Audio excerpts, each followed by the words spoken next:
savings. Reach your saving goals with Mirastar Momentum Savings. Progress should come with perks. Every $25 you save earns an entry to win cash prizes. We're drawing winners for $1,000 monthly, $5,000 quarterly, and an annual grand prize of $10,000. Saving has never been this rewarding. Apply today at mirastarfcu.org. Insured by NCUA, no purchase necessary. Terms and conditions apply. See website for full details. With increasing summer temperatures, this is a good time to replace your home siding, decking, and fencing. Golden State Lumber and Showroom works closely with contractors to keep your home protected. AZEK Exteriors offers outstanding durability, is easy to install, and protects against fire and dry rot. And TimberTech Advanced PVC Decking has a Class A fire rating and is backed by industry-leading warranties. Visit goldenstatelumber.com for products that increase the value of your home. Golden State. When you succeed, we succeed. Straight Talk Wireless presents Pickup Truck Wisdom. If you're only good to your new friends, you're not going to have any old ones. Straight Talk gets it. That's why new and existing customers get free 5G phones on Verizon's 5G network. Pretty simple, really. You keep good people by being good people. Find us at straighttalk.com and Walmart. Straight Talk Wireless. Straightforward. Always. Taxes and fees apply. Plan purchase required for free phone offers. Copyright 2026 Verizon. This Father's Day, skip the tie and find something at Target he'll really love. Is he into a fresh look? Don't miss 40% off Goodfellow polos and shorts so he can give that one shirt a break. Maybe he's in chill mode. Buy two, get one free on music and books. Perfect for a night in, his way. Or go with a men's fragrance from $29.99. The kind he didn't know he needed and won't stop wearing. Make Dad's Day. Only at Target. Restrictions apply. We all hear the radio ads about the IRS. They tell you to be afraid, to be scared, and they try to frighten you into calling. I'm not here to do that. Tax Relief Advocates is different. TRA is here to tell you that if you owe money to the IRS, whether it's $5,000, $50,000, or $500,000, we have a solution. It doesn't matter if you're sitting in your car, at work, or with your kids. No matter where you are, call now. 800-575-9834. Don't lose hope. TRA can eliminate or reduce what you owe to the IRS. Generous programs are now available that can give you a fresh start. Our passion is taxes and helping individuals fix their IRS problems. We have over 1,000 five-star reviews on Google and an A+ with the Better Business Bureau. You don't need to be afraid of the IRS any longer. End your tax nightmare today by visiting us online at TRA.com or call 800-575-9834. That's 800-575-9834. Tax Relief Advocates. Real solutions for real people. You're listening to 95.7 The Game, KGMZ FM in HD1 San Francisco on Odyssey Sports Station. Always live on the free Odyssey app, Twitch, and YouTube. Powered by First NorCal Credit Union. The best Giants.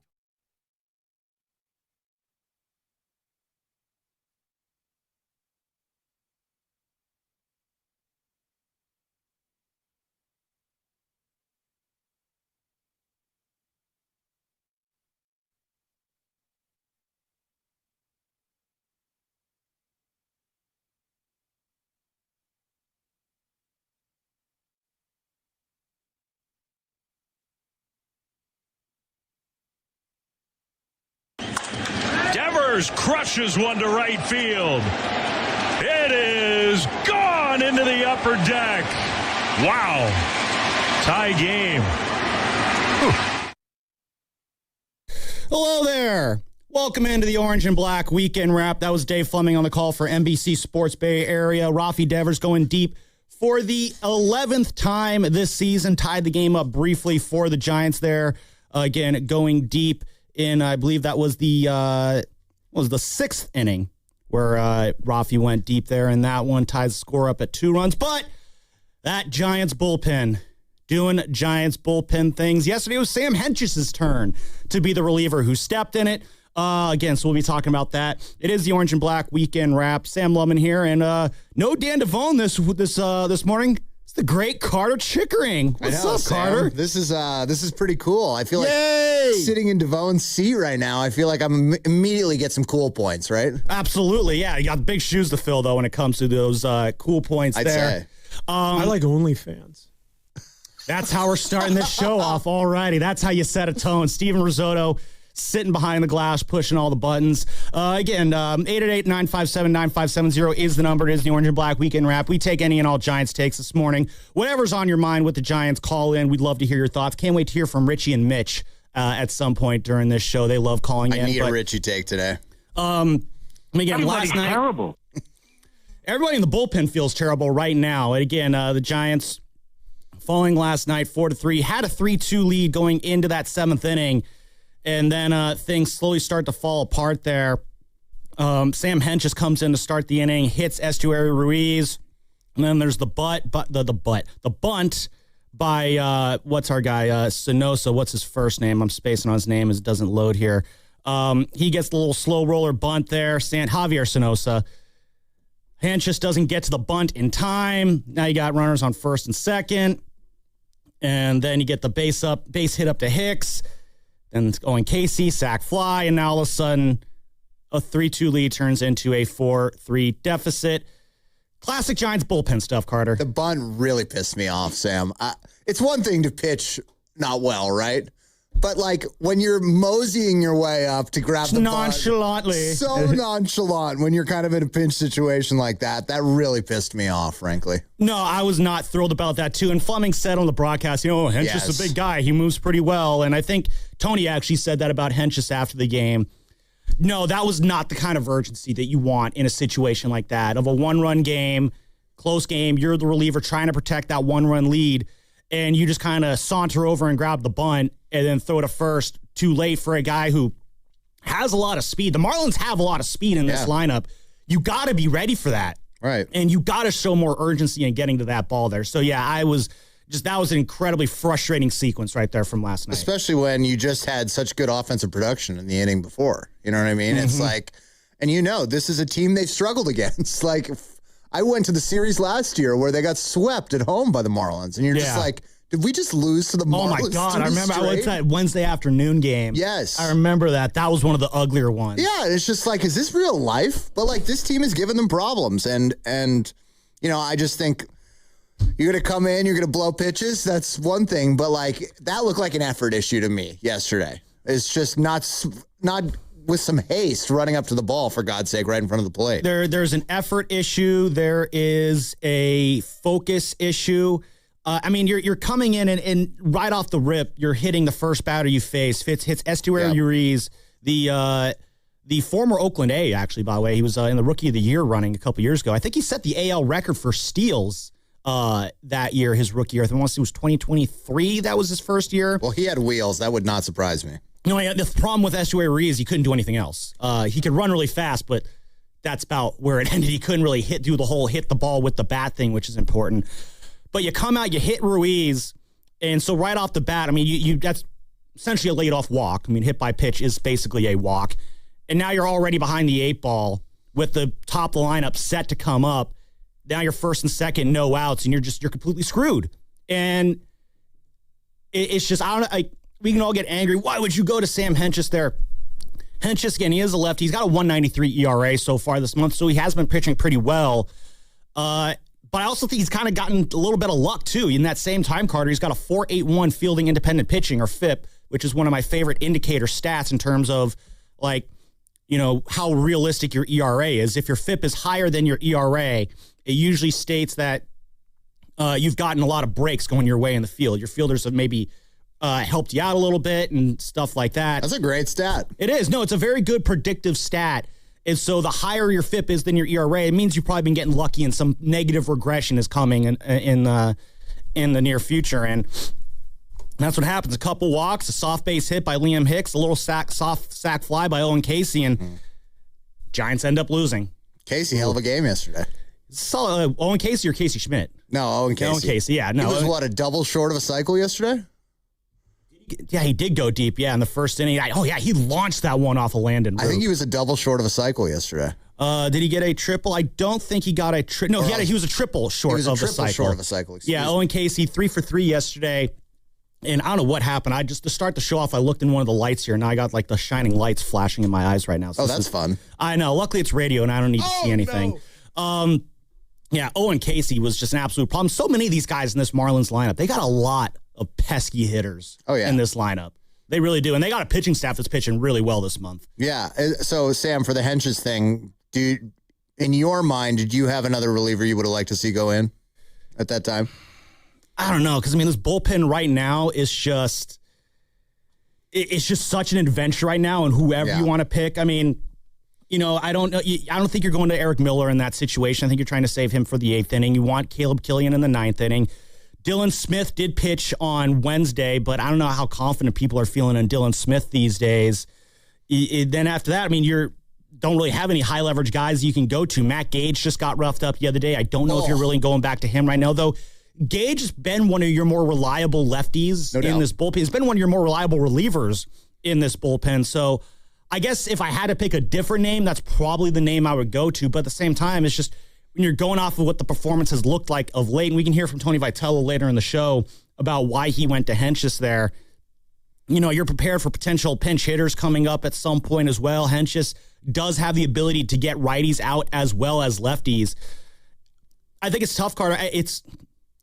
When it comes to this bullpen, owners, the bigger question is the bullpen being mismanaged, or is the bullpen simply just too bad to manage? I was just going to ask you that, Sam. I think it's so hard to point at Tony and be like, well, you mismanaged this, when I can't pick a guy in that bullpen that I feel extremely confident about. Yeah, you're picking your poison every single time. 100%. And it feels like any of these guys can come out and get the job done, or else completely blow the game for you, really. Yeah. At this I guess point. If I really want to be nitpicky, that could have been a good situation for Ryan Walker. I do think those 7th inning high leverage situations are kind of a better place to use Walker than, the 8th or 9th inning, especially not the 9th inning right now with the way he's been handling those innings overall.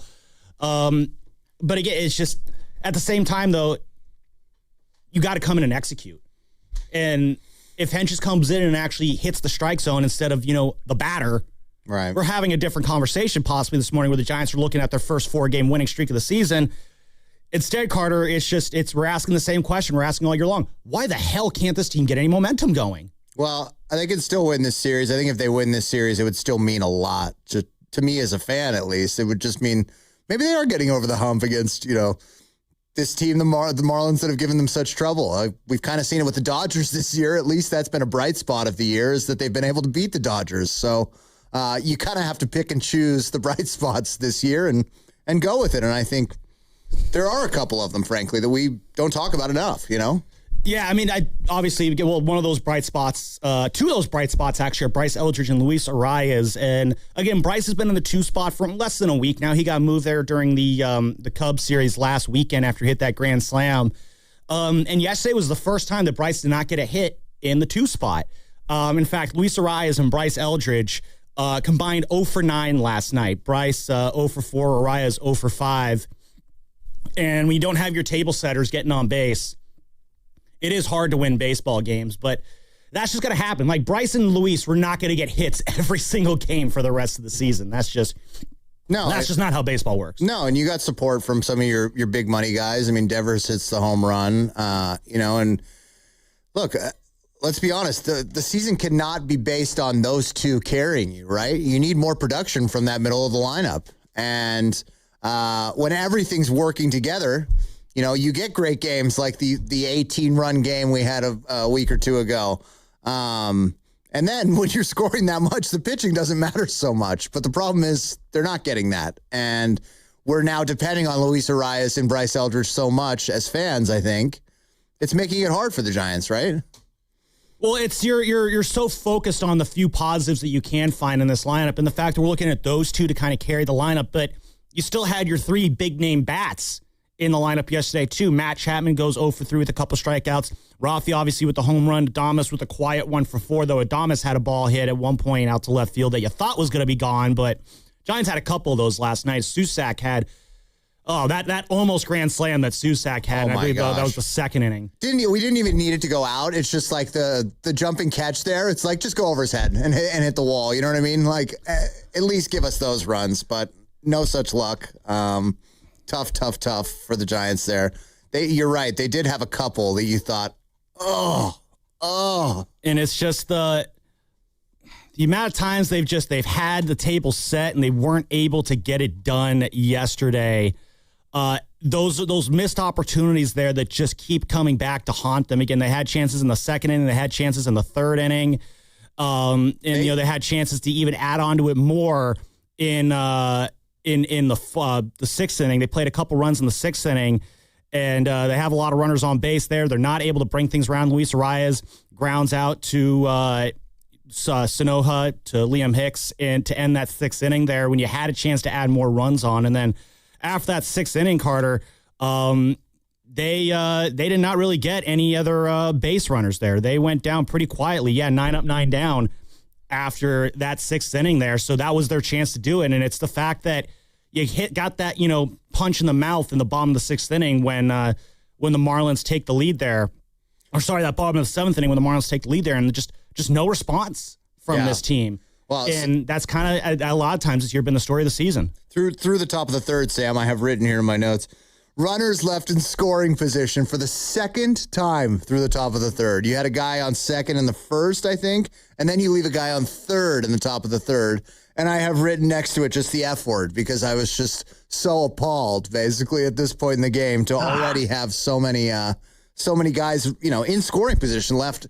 When it seems like the ball's kind of flying for the Giants to some degree. It really was. I mean, they've been hitting the ball really well over the last month. That has not been their problem this year. They have been one of the better offensive teams in baseball ever since May 1st, really. They're cranking the ball out, too, as well. I think they have like 60 home runs or something like that since May 1st. It's in the top 5 of the league. Scoring runs, for the most part, is not a problem with this team. But at the same time, Carter, a lot of these runs do come in bunches, such as that 18-run game against the Cubs a couple weeks ago, or the 11 runs they get against the Nationals the other week. So that's going to kind of inflate those score totals a little bit. 2 for 7 with runners in scoring position last night. 7 runners left on base. It's just you can't do that against bad baseball teams. The Marlins aren't a bad baseball team, but they're not a great baseball team either. They have been playing really well at home, though. And again, as I mentioned earlier in the show, their pitching this month has been absolutely stellar for the Marlins. Yeah, I mean, the only thing more contagious than COVID is batting in the MLB. Jeez. Okay. I mean, really, think about it. You see it all the time. It's just you can go a whole game with, 8 innings with 0 runs, then all of a sudden put up 4 in the 9th inning. And that's just not really irregular. Like when you see runs in the MLB, it's in bunches typically, unless it's solo shots, really. And you can kind of see it when you look at the Giants' hits from last night, the middle of the lineup, all 2-2-2, and then it kind of drops off to the beginning of the lineup, which is, 3 straight guys with no hits. So I think that's been one thing that we can really at least say the Giants did turn it around this year is their inability to hit in the past, 2-3 seasons has been just so evident. And at least this season, they have guys with higher batting averages. They're hitting the ball out of the park to some degree. And kind of backwards to what typical SF Giants teams are, the pitching is just totally letting them down. Exactly. And again, the pitching has just been getting worse and worse, too, as the season's been progressing, Carter. In April, this staff had a 3.96 ERA, which was 11th in baseball. In May, they had a 4.79 ERA, which was 23rd in baseball. And this month, they're spotting a 5.10 ERA, which is one of the worst numbers in baseball. Overall, so it's just getting worse and worse and worse, basically. Yes. Nice. The Marlins bullpen this month has... And the Marlins were the bullpen game last night, too. I know. A straight-up bullpen game last night, and they struggle with a lot of these relievers. The Marlins bullpen over the course of June, Carter, has a 2.62 ERA coming into last night's game. Conversely, the Giants bullpen in this month, 6.40 ERA. I mean, that's the difference between a good bullpen and a bad bullpen. That's vast, is what that is. I mean, exactly. That's a huge difference. The Giants went against a collection of arms last night that has been pitching very, very well, and sometimes just good pitching shuts down good hitting, and in that situation, you need your relievers, even with a small margin of error, to come through. And Tony Vitello was asked about that small margin of error for the relievers last night. Those guys are capable. I mean, Sam, you're in a spot where there's a good chance they could pinch hit, but they're not going to do it with Hicks at the top. And Sam's been equally good against righties really his whole career. And Ruiz is pretty damn good. He took 2 good swings, but he's got him 0-2, and then trying to elevate. And the ball's literally this far away from being over the plate. Wouldn't have been a strike. But he's on top of the plate, and it hits his elbow. And then, we thought there was a possibility of bunting, so we're yelling from the dugout. But Sam moves around pretty good for a big guy. I don't know that there was much we could do with that one. I mean, if you're letting him know that the bunt is coming and he's still not getting there in time, what the hell are we doing here? I mean, the only thing I can give Hench is, I guess, and I just think this is a total cop-out even on my part, but it's that's a tough throwing down the line like that, because it's very hard not to hit the runner in the back. You know what I mean? That's true. But and Ruiz and Sanoja is really fast. Yeah, but that to me, that doesn't excuse your just trotting up to grab the ball. You know what I'm saying? And I don't know. I just think in that case, I just can't give you a pass. No matter how hard that throw is, you're a major league pitcher, figure it out, dude. Well, the other one I will say, as a lefty, sometimes you throw the ball, you are kind of falling away towards third base a little bit. So your body's going the opposite direction. You got to redirect your body and get over there. I mean, these are just plays, again, at the end of the day, you just got to be able to make them. And if you can't make them, then it almost gets to a point where you need to find someone who can make them. And that's been the problem with this Giants bullpen all year, Carter, is they just don't have enough guys who can execute when you need them to. I don't know who the most trusting reliever in this bullpen is. It's no one right now. I mean, a few days ago, I would say it was Matt Gage, but then he gets roughed up. Granted, it was coming his first appearance since coming off the IL, so maybe you can give some leeway there, but I don't see Gage as a late inning high leverage guy either, though. So no. And with your Tony, you're so damned if you do, damned if you don't. Well, remember when Dylan Smith came up basically to the team and we're oh, this looks pretty good. Maybe this guy could be the perfect reliever. Yeah, and it's we're getting excited about a guy who's just bounced around the MLB, you know what I mean, and has really kind of been a nothing in the MLB through his career, because we have nothing to hold on to here, right? And so because he's looked good for one or two outings, we bought in. Well, as I said, his qualification for being the closer was that he had not blown a save yet. Yeah. Which again, when you haven't thrown any innings for the Giants, and which in the Giants case, that is qualification, right? I mean, at this point, that's what the Giants are looking for. So, yeah, I think it is really hard. You can get on Tony about some of his moves with the dugout, or with the bullpen. I can't think of any right now off the top of my head personally, but you can. You've told me. I think you've had issues with.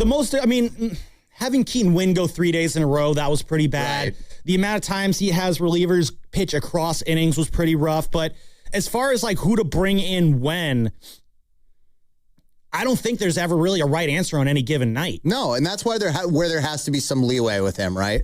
It's unfair to me when you come into the season knowing the bullpen is probably the weakness of the team, and then, wow, it pans out to be the weakness of the team. You know what I mean? It honestly, Sam, I could kind of relate it to the 49ers in the sense that, and we haven't seen this play out yet, but we were all clamoring from this draft and this offseason, what are we doing at tight end and what are we doing at safety? And there has been no answer to that, and they're going to sell us on, well, we think we're good enough at those positions. And that's basically what Buster Posey did to us as Giants fans, is we feel like we have enough, back there in the bullpen for this season. Well, I think that might be Buster's biggest miscalculation here. Oh, by the way, Pierce Evans on the YouTube chat. Carter, we got a very good YouTube comment. He's pointing out the Marlins are 12-4 in June. Marlins playing really good baseball right now. I hope that's a true stat, Pierce. You're better not have lied to us on that one. We're gonna have Rizzo check that one. There we go. Yeah, get our fact checker on it there. But I think, Carter, you hit the nail on the head there with the bullpen just now. I've always been under the belief that you have to develop your relievers. I think it's very hard to go out and find good relievers in free agency because, good relievers are, if you want to make a football comparison, I think good relievers are like good offensive linemen in that they rarely hit free agency because who just lets good relievers go? And last year was a little bit different. There was a lot of good relievers on the free agency market last year, which I don't think that happens a whole lot. But I've always been under the belief that you got to just develop your bullpen internally. And the Giants have, for the most part, been very good at doing that over the years. Obviously, of course, I say this when, their best bullpen of all time, the core four, three of those four, Casilla, Affeldt, and Lopez, were brought in from elsewhere. But the Giants have been pretty good at finding relievers and developing them, especially during the Farhan Zaidi era. I think what Buster simply wanted to do was he thought that they could develop this group of relievers into a better bullpen than they already were. And they've just colossally failed at that. None of these relievers look like they're getting better. I mean, you're seeing flashes from guys like, I like what I've seen from Matt Gage in flashes. I like what I've seen from Caleb Killian in flashes. I love what I see from Keaton Winn in flashes. I love that splitter that he has. I'll say that I think it's one of the best pitches that the Giants bullpen has in their overall repertoire. I'll believe in Eric Miller even when he's in his down and out situation like he is right now. I liked Aaron Miller, Sam. Like 2 years ago, a year ago, I thought he was nails nasty. last year. Yeah, he was nails last year, but then he has the back issue flare up. Right. And, I don't know if it's the back issue again this year with him, but I've seen it from Eric Miller. I know he has that ability. He's the lefty that can I think he's a guy who like a lefty with the kind of power that he pitches with. He could get both batters out, lefties or righties there. Just for whatever reason, he's just having trouble locating some of these pitches, and he's just getting hit around really badly. The movement on his pitches too just looks so hard to hit. As someone who would be a casual batter, oh my God, I just couldn't imagine trying to hit some of those pitches. But, 2 years ago, I thought he was excellent, and I think of all positions, it's like being a golfer almost. Like pitching with a bad back just sounds like an impossible task to ask someone to do to the best of their ability, frankly. Yeah, and I don't know if that is an issue with him. I'm doing some what I call reckless speculation. I love to do some of that on this show. I don't know if he's having any health issues. If he is having health issues, that's maybe a good thing, bad thing. I mean, it's a bad thing. You don't want your players to be unhealthy, but it's a good thing in that, there is a reason. Like when Logan Webb was struggling to start this season, you're like, what the hell is going on here? And then he goes on the IL with the knee issue, and he's telling me, the knee's not a big deal. I'm like, sure, bro. Yeah. And then he comes back. He's been pitching great ever since he got the knee healed up. It's like, you know what? I wasn't happy that you're hurt, but I'm happy that if it's just that you're hurt and need to get better, that's very straightforward. If it's like a mechanical fix or something deeper than that, where like you're Robbie Ray, where you're going into the lab in between starts every week, looking at video, trying to figure out what's going on, like that's more of a murky picture versus just something's hurting, let's get you healthy. I don't know if that applies for Eric Miller, but I do wonder if it does apply. I think, like, just in general in sports, when an athlete of the caliber of Logan Webb, or like maybe a Jimmy Butler, for instance, I'm not going to go to Steph Curry's caliber, but, there's an expectation that this guy can maybe waver a little bit from his production, yada, yada, but I expect it to be kind of, here's the floor, here's the ceiling, and anything below that, like there's something really wrong because you're a great player. I've seen it long enough to know that you're probably not going to fall off a cliff. And I think Eric Miller, it's obviously harder to judge. We don't look at him that way the same way we look at Logan Webb, where with Logan, we can be like, dude, something's clearly wrong with you. Like this is not the you we've known for a while now. But again, in those same situations, though, when you've seen it before, you can get back to that level. Like you knew that Logan Webb was not going to be like that all year long. You're freaking out in the moment because I'll say it's on blue in the face, Logan Webb will bounce back. At some point, I'm going to be wrong on that. Right. Luckily, that's not the situation here. I am doing that with Eric Miller, though. Like I do believe that he will be back and be the Eric Miller that we expect him to be again this month right now. Again, let's see. Are we locking that in, Sammy? Sure, why not? The Eric Miller bounce back. Yeah, let's lock that in. He's got a 4.91 ERA so far this month. Hitters are hitting 4.38 against him. I mean, those are just insane numbers for a reliever that you usually have so much more expectations for. And Eric Miller, I think, is just kind of a microcosm of the issue of this season. A bullpen that you thought you could rely on has not been reliable. And maybe I'm foolish to think that we could have relied on this bullpen. Steven Risotto before the season told me that this bullpen will be worse than the 2016 bullpen. I was like, oh, come on. It can't be that bad. Well, there's a W for Rizzo. On the other side, Carter, Landon Roop was on the mound last night. A lot of eyes were on him for all sorts of, I'm sure, only baseball-related reasons. Let's get into some of those baseball-related reasons of Landon Roop's night last night, and then we'll move on to some other things as well. It is the Orange and Black Weekend Wrap, coming to you live from the Laughing Monk Studios. Laughing Monk, righteously brewed in San Francisco. We're going to have George Contos join us on the show. Since we're talking bullpen stuff today, let's talk to the two-time World Series champ, George Contos. We'll do that at 11. What's coming up? The game is brought to you by Fremont Bank. Here for you, here for good. Hey, it's Willard and Dibs for Safeway. Enjoy these amazing deals for members. And as always, save up to 20% weekly on hundreds of exclusive offers from Safeway. Just clip the highlighted deals from the weekly mailer or click the deals in the For You section on the Safeway app and breeze through checkout. Fire up the grill and taste the difference. USDA Choice Boneless Beef Tri-Tip Roast, untrimmed twin packs featuring high-quality beef with moderate marbling are just $5.99 per pound. And here comes my high-quality partner, Dan Dibley, who loves marbling as well. And also, you can pick up sweet, juicy red cherries for just $2.99 per pound. Fresh, flavorful, and perfect for summer snacking. Stock up on sweet summer corn with a clip or click offer and get 8 ears for just $1. Limit 8. Sweet. I like it. These and other great deals are available in the weekly mailer in the For You section on the Safeway app. Go to Safeway.com for more details, and we will see you in the aisles. Hey, Dan Dibley here. Golf's biggest names are chasing one of the sport's most coveted titles, and you can trade the entire championship on Kalshi. On Kalshi, you can trade the overall winner every single round or even select matchups. Scotty Scheffler is trading at 14% to win it all, meaning a $100 trade pays $674 if he brings home the title. On Kalshi, you're trading against peers in a live market, meaning there's no house, and as the probability changes, you can buy in and out of your position. For a limited time, download the Kalshi app and use the code DIBS, D-I-B-S, and you get $10 when you trade 10, K-A-L-S-H-I. Kalshi, trade on anything 18 and over only. Restrictions and eligibility requirements apply. Event contract trading involves risk and may not be suitable for all investors. Prices, values, and available markets may differ from those mentioned. For more information, see Kalshi.com/regulatory. We all know what the two best words in sports are. Game 7. But the number 7 has even more meaning in vodka. Because when a vodka is 7 times distilled, it creates a smooth, premium taste that is unbeatable. And there's no better vodka than New Vodka. Spelled N-U-E. New Vodka is 7 times distilled, not 7 times the price. It's an award-winning, American-made vodka that is smooth enough to sip and bold enough to mix. So at a time when everything costs more, New Vodka is the best deal in town. Pick up a bottle of New Vodka at your local liquor store today and cheers to something new. Visit newvodka.com to find out more. That's NUEvodka.com. Question. Real estate in California.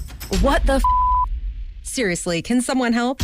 What's an escrow? What's an ARM? What is an REO? What is pre-approval? Can I get pre-approval? Why is inventory so low? Why are interest rates so high? Oh, interest rates not so high? How low is low? How not so high is right? Before you go down the road of questions, get expert help at championsofhome.com. California Association of Realtors. Who's your realtor? Alameda County Fair in Pleasanton is here. So text the group chat and make it a date. Fill up on fan favorite food bites, catch high energy stunts with monster trucks, then rock out with shows like Flo Rida and El King.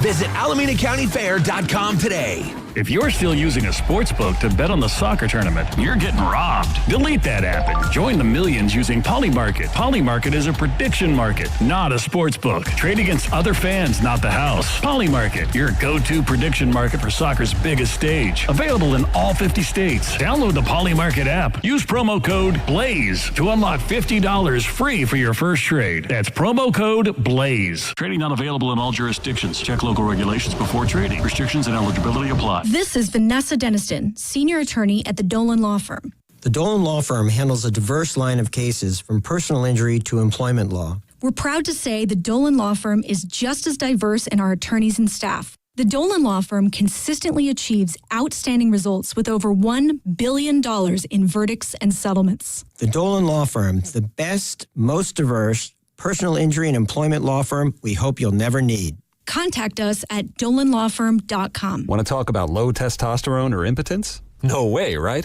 But did you know 1 out of 4 men suffer from this condition? Listen to Dr. Robert Rowley from Prime Male Medical. At Prime Male Medical, we specialize in acoustic wave therapy, sublingual lozenges, injectable medications, and testosterone treatments. Get your first visit, PSA test, testosterone test, Doppler ultrasound, and a year of follow-up visits for just $99. Go to PrimeMaleMedical.com or call 415-761-4037. 415-761-4037. Look who has extra pep in their step.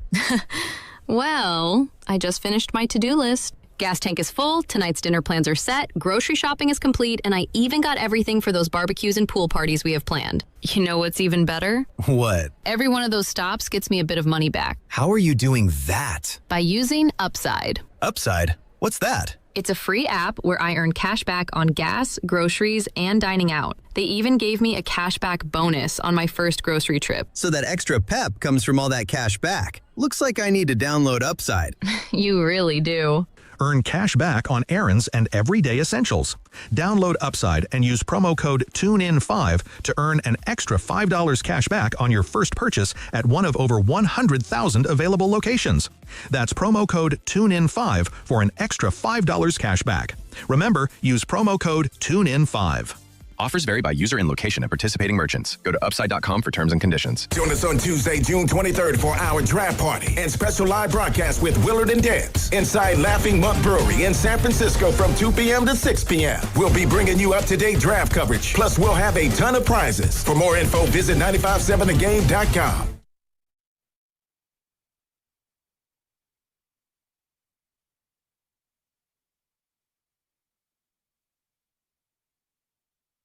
Now back to the best Giants talk in the Bay. The Orange and Black Weekend Wrap on 95.7 The Game. Oh, yeah. We're not battling anything today. We're battling a little bit this morning. I think I'm fighting off a migraine. Carter, you got Eric Miller's back issues. Yeah. Risotto, he's like 6.5 years old, so his body is the pinnacle of health right now. That's the fun of growing up here. Highly debatable. Anyway, it is the Orange and Black Weekend Wrap here. Giants lose 4-3 to the Marlins last night, the bullpen craters, but did see a good start from Landon Roop last night. 6 innings, 2 runs allowed, 7 hits, 7 strikeouts, 16 swings and misses from Roop, and love seeing that. The changeup was working last night. The curveball. God, I love that curveball. Yeah. He can really, paint the whole strike zone, too, with it. When Landon Roop's pitches are fully working, he is very, very good. The movement on the sinker was great. The movement on the curveball was great. And again, it was just, that was an outing that you really needed from him with the way he's been struggling. That was the first time, I think that's the second time since May 1st, he's gone at least 6 innings and given up 2 runs or less. He did it against the Diamondbacks on May 19th of last month. But he's a guy that coming into the season, Carter, Giants had a lot of expectations for him in terms of where he was going to slot into those rotation. He was the number 3 starter coming into the season, and they had a lot of expectations for him. Here's Tony Vitello on Landon Roop's last night. I just thought the mix was great. I think there was constant communication in the dugout with Berge and Seuss and Justin Message and Roop, but, kind of following along as he was pitching. I thought his mix was great, and then kind of trying to sniff out what they're trying to do and made some adjustments. But I think somebody smarter than I said it, I forget which pitcher, maybe Sandy Koufax, you get swing and misses when you're not trying to get swing and misses. And he showed, I thought, a lot more intent to get contact tonight. To me, I would attribute the walk at the end of the outing of he's at 90 pitches and he's, not as fresh as he was earlier in the game, but he looked like he was trying to induce contact the whole night. It was phenomenal outing. He's the first one you see when you walk back in the locker room. So heart goes out to him, but I think, just need to be ready to come back tomorrow. He helped our bullpen, even though we used several guys, and we got a mark on offense we're trying to hit tomorrow. That mark, of course, he said earlier, was about 4 runs there, which Giants, of course, failed to get. But again, you love seeing that from Landon Roop because, again, with how much this pitching has struggled, we got Logan Webb back, though. He's pitching well again ever since he's come off the injured list. He's looking really good so far this month. Logan Webb is sporting a very, very, very nice, hold on, I got to get organized with my stats here, 0.39 ERA. And that performance from Landon Roop last night lowered his ERA for the month. Oh, let's refresh the page here because I don't think it's that bad. This is great radio here that we're hearing. Landon Roop, his work still a 6.64 ERA. Yikes. This month, even with the start last night. But nice to see him trending in the right direction, though. Yeah, I mean, it's nicer to see even Webb trending in the right direction, right? We were really concerned about him for a while. And then Robbie Ray as well. He's got a 2.65 ERA this month. Just going to say, at least we're seeing Ray trend the right way. I mean, really, this week, there's the grunt master right there. We had the great Logan Webb start on Sunday, and then you had Robbie Ray come in and technically in relief for Adrian Hauser in that first game against the Braves that was suspended. Robbie Ray comes out to start the resumed portion of it, but that's considered a relief appearance. But Ray looked really good, and then you saw Landon Roop look really good last night. It has been a long time, Carter, since the Giants have been able to go through a turn of the rotation and see their 3 top starters pitch up to expectation. They got to keep doing it. But again, if you're going to, I'm not saying turn this season around, but if you're going to have a respectable finish or a respectable run in this season, you need those 3 guys to be locked in. Yeah, this might sound dumb, Sam, but whatever. If it is the Orange and Black Weekend Wrap, so dumb takes are welcome here. So who cares? If I have to pick one of those 3 pitchers, though, that I really want to be succeeding and stay on top of his top game right now, who do you think I'm picking? The pitchers who you want to succeed. Of those 3 starters, Roop, Webb, and Ray. Which of those 3 are you? Yeah, who really needs to be on top of their game the most right now? I think the answer is very clear. It needs to be Robbie Ray. Oh, well, okay. Please explain. Well, as you're approaching the trade deadline, like this is a guy you're going to trade, period. Like you have to trade him. Yes. I mean, you really have to, especially with where the Giants are, with his contract, all of that. He's the one you really want to be doing well right now, to me. And I think where the season is, it's a sad reality. They're 31-44. Like, they're probably not making noise in a postseason or anything. You can go 500 the rest of the way, and you're going to have, 87 to 90 losses. Yeah, so the one that really matters to me, and his starts really matter to me right now, is Robbie Ray. I think Landon Roop starts are up there, too. I mean, Logan Webb starts are also important, but Landon Roop is important, too, because he's part of your future. Yes, And for the last month and a half, you're wondering, like, oh, man, is this guy actually going to be part of the future? The future! And everything for the next 15 years. And so when he started struggling there again, it's, I think, it's struggling there because you don't know if he is going to be a part of your future at that point. But again, there were a lot of kind of underlying metrics that I think kind of showed that Landon Roop would come around here. Again, you look at the FIP during that time since May 1st, going into last night, he did have a 5.77 ERA, but he had a much lower FIP. He had a really high batting average on balls in play as well during that time. And so, again, as I mentioned, his performance in the month of June, a 6.64 ERA, but a 3.93 FIP. So I do think a lot of the peripheral stats, if you look under the hood for Landon Roop, suggest that he has been getting snake bit by some bad luck. So hopefully yesterday was kind of the start of that turnaround there where the negative regression isn't hurting him. He starts getting some positive regression for him. We start seeing some better performances from him. Another thing I really liked about Landon Roop last night, he did get into the 6th inning. He wasn't as efficient as I would like him to be, but he was still pretty efficient. He leads the league in full counts. I thought he was pretty efficient, yeah. And that's always been the big bugaboo with me for Landon Roop is just the pitch count gets way too high, way too fast. His last start against Chicago against the Cubs, there was all sorts of foul balls in that start there. Guys extending at bats, and the longer an at bat goes, Carter, the more likely a pitcher is going to throw a mistake pitch. And so it's important to not let a hitter hang around the batter's box for too long.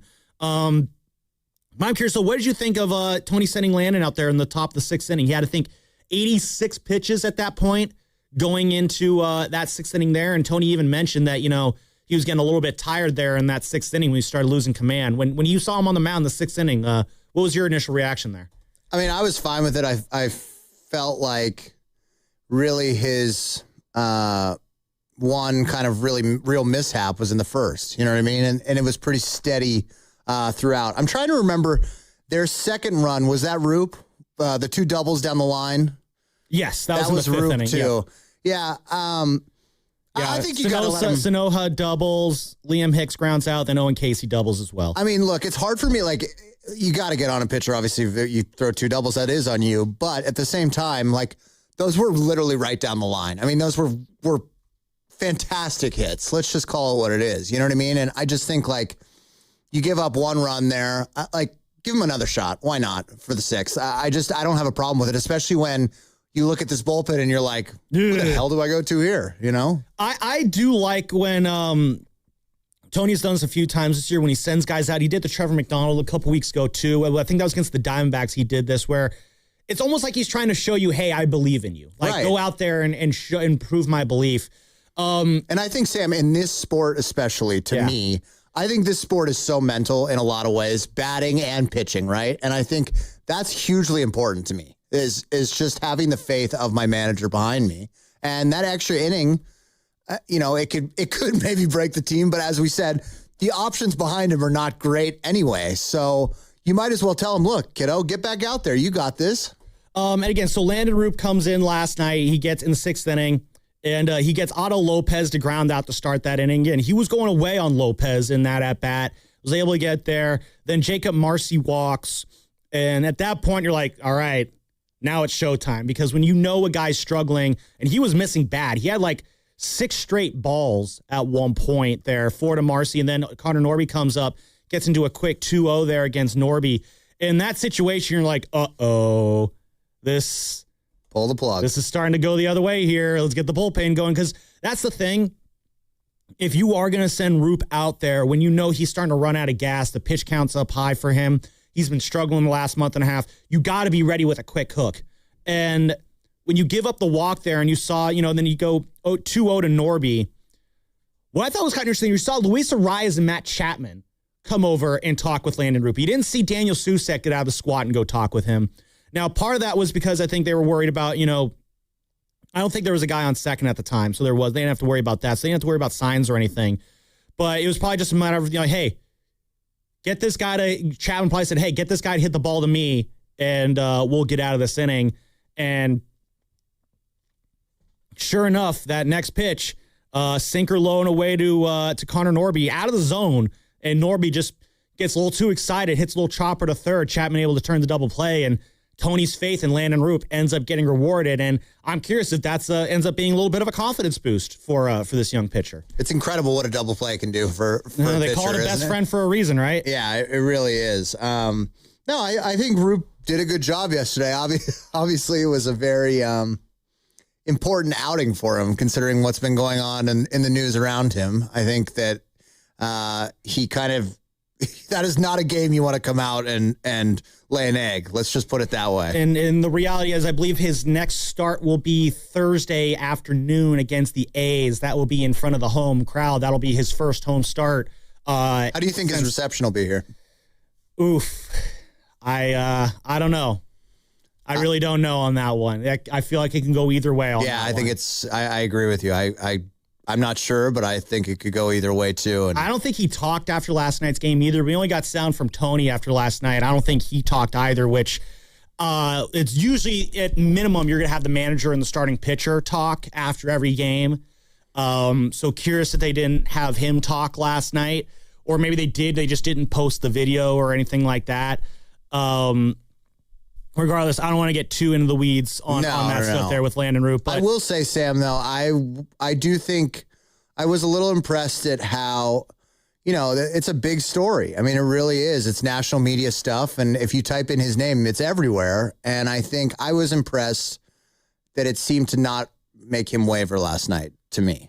That's a good way to look at it. You didn't let the outside noise get to him. Yeah, and I think when you're, he's not a star player. I mean, he's a third starter, right? Yeah, and that's probably his ceiling, I think, as a player. Like, do you think that he's a third starter on a really good team? Right now, no. Like, I think he could be a third. I think his ceiling is being a third starter, but if you put him on, like, one of the contending teams, be it the Dodgers or the Brewers. Well, the Dodgers, he's not. I mean, he's maybe the fifth, right? I don't even think he's cracking the rotation on any of these playoff contenders right now. But again, you saw the promise with him last year. And again, I love that curveball that he has, especially when he partners it up with the sinker and the changeup. He's got the mix to be a very talented pitcher. And I do think that he can one day be an effective pitcher in a playoff caliber team. But again, it's his second full season. He's going to be blowing by his innings total from last year any day now. I think he threw 106 innings last year. Which we were really worried about, though, Sammy. Remember, the previous season, it was something like 70, am I correct? And we were saying this guy might fall off a cliff after, 50 innings in 2024, his first season, 106 innings last year. He's at 80 innings so far this year. He's on pace for 150, 160 innings. My guess is they're going to kind of roll him back at some point. I don't think they're going to let him get close to 170, 180 innings. That is a lot of strain to put on a young arm. But again, it's just starts like that. It's amazing how one good start from a pitcher can kind of erase a lot of bad starts previously. So hopefully, again, this is a sign that Landon Roop's kind of starting to come out of whatever slump that he was kind of mired in for the last month and a half. No, I think that he is found money to some degree for the Giants. I think he will be part of the future a bit. The other two, that's where the question really comes in, right, Sam? The other two, who? Well, Robbie Ray and Logan Webb. Is obviously Robbie Ray is not part of the future, but the talks of Logan Webb have heated up. Of should they consider trading him? Yeah, let's peel that one back a little bit since you bring it up. Again, reports came out earlier this week. So Buster Olney said they were trading the top three. I think it was Rosenthal who said that there was zero plans to trade Logan Webb. Rosenthal said zero plans, but everybody's kind of come out and said that he's in a way off the table. So. And I think that kind of allows us to transition to the story that came out on ESPN yesterday from Jesse Rogers of ESPN, who also joined Willard and Dibbs. So we'll hear from him in a little bit as well. Talking about just kind of where the Giants are at right now. And Buster Posey, one of the first quotes in it is, I think we're going to have to be open-minded. Based on today, June 13th, unless things really turn around, we're going to have to be open-minded and consider a variety of possibilities. So twice he said the Giants need to be open-minded. So I guess 888-957-9570 is the number to call or text. What is an open-minded deadline like to you, Giants fans? What is it? When you hear open-minded, where does your mind go on that one when you open it up? In terms of what the Giants will do at this deadline. And even though they're saying right now they have zero plans to trade Logan Webb, would you be willing in your open-mindedness to see the Giants reverse course on that? Or are you staying firm in that I do not want Logan Webb to get traded from this team? Me personally, Carter, I am on the don't trade Logan Webb bandwagon. Said it on Garlic Fries and Baseball Guys earlier this week. I'm going to say it here now. I think Logan Webb brings too many positives to this clubhouse. He's such a leader in this clubhouse. He's such a dependable presence in this rotation. I don't think the Giants can really afford to move off of him, both for on-field and those off-field reasons. Also, reason number two, he's 30 years old. He's not the kind of pitcher who I think is going to blow his arm out throwing the baseball because he's not one of those guys who needs to throw max effort every time. This is a conversation actually Bonte Risotto and I were having last weekend, and Bonte made a great point. He's like, Webb, he's a pitcher. Like, he pitches. Very similar to, I would say, kind of like Greg Maddux. I'm not saying that Logan Webb is Greg Maddux. Relax, people. But, Maddux was not a guy who would just blow you away with filthy, nasty stuff. Maddux was a guy who would just go out there and just through sheer dominance shut you down. And that's kind of where Logan Webb is at. He is a guy, he can just go out and shut you down. He doesn't need to overpower you. He'll just over pitch you, if that's a term that makes sense. Yeah, it's not, he's not a strikeout pitcher. And that's which is ironic to say about a guy who led the league in strikeouts last year. But even though he did lead the league in strikeouts last year, I don't see him as a strikeout pitcher. He is a get you out ground ball pitcher who can also happen to get strikeouts to a degree to where he can lead the league in them.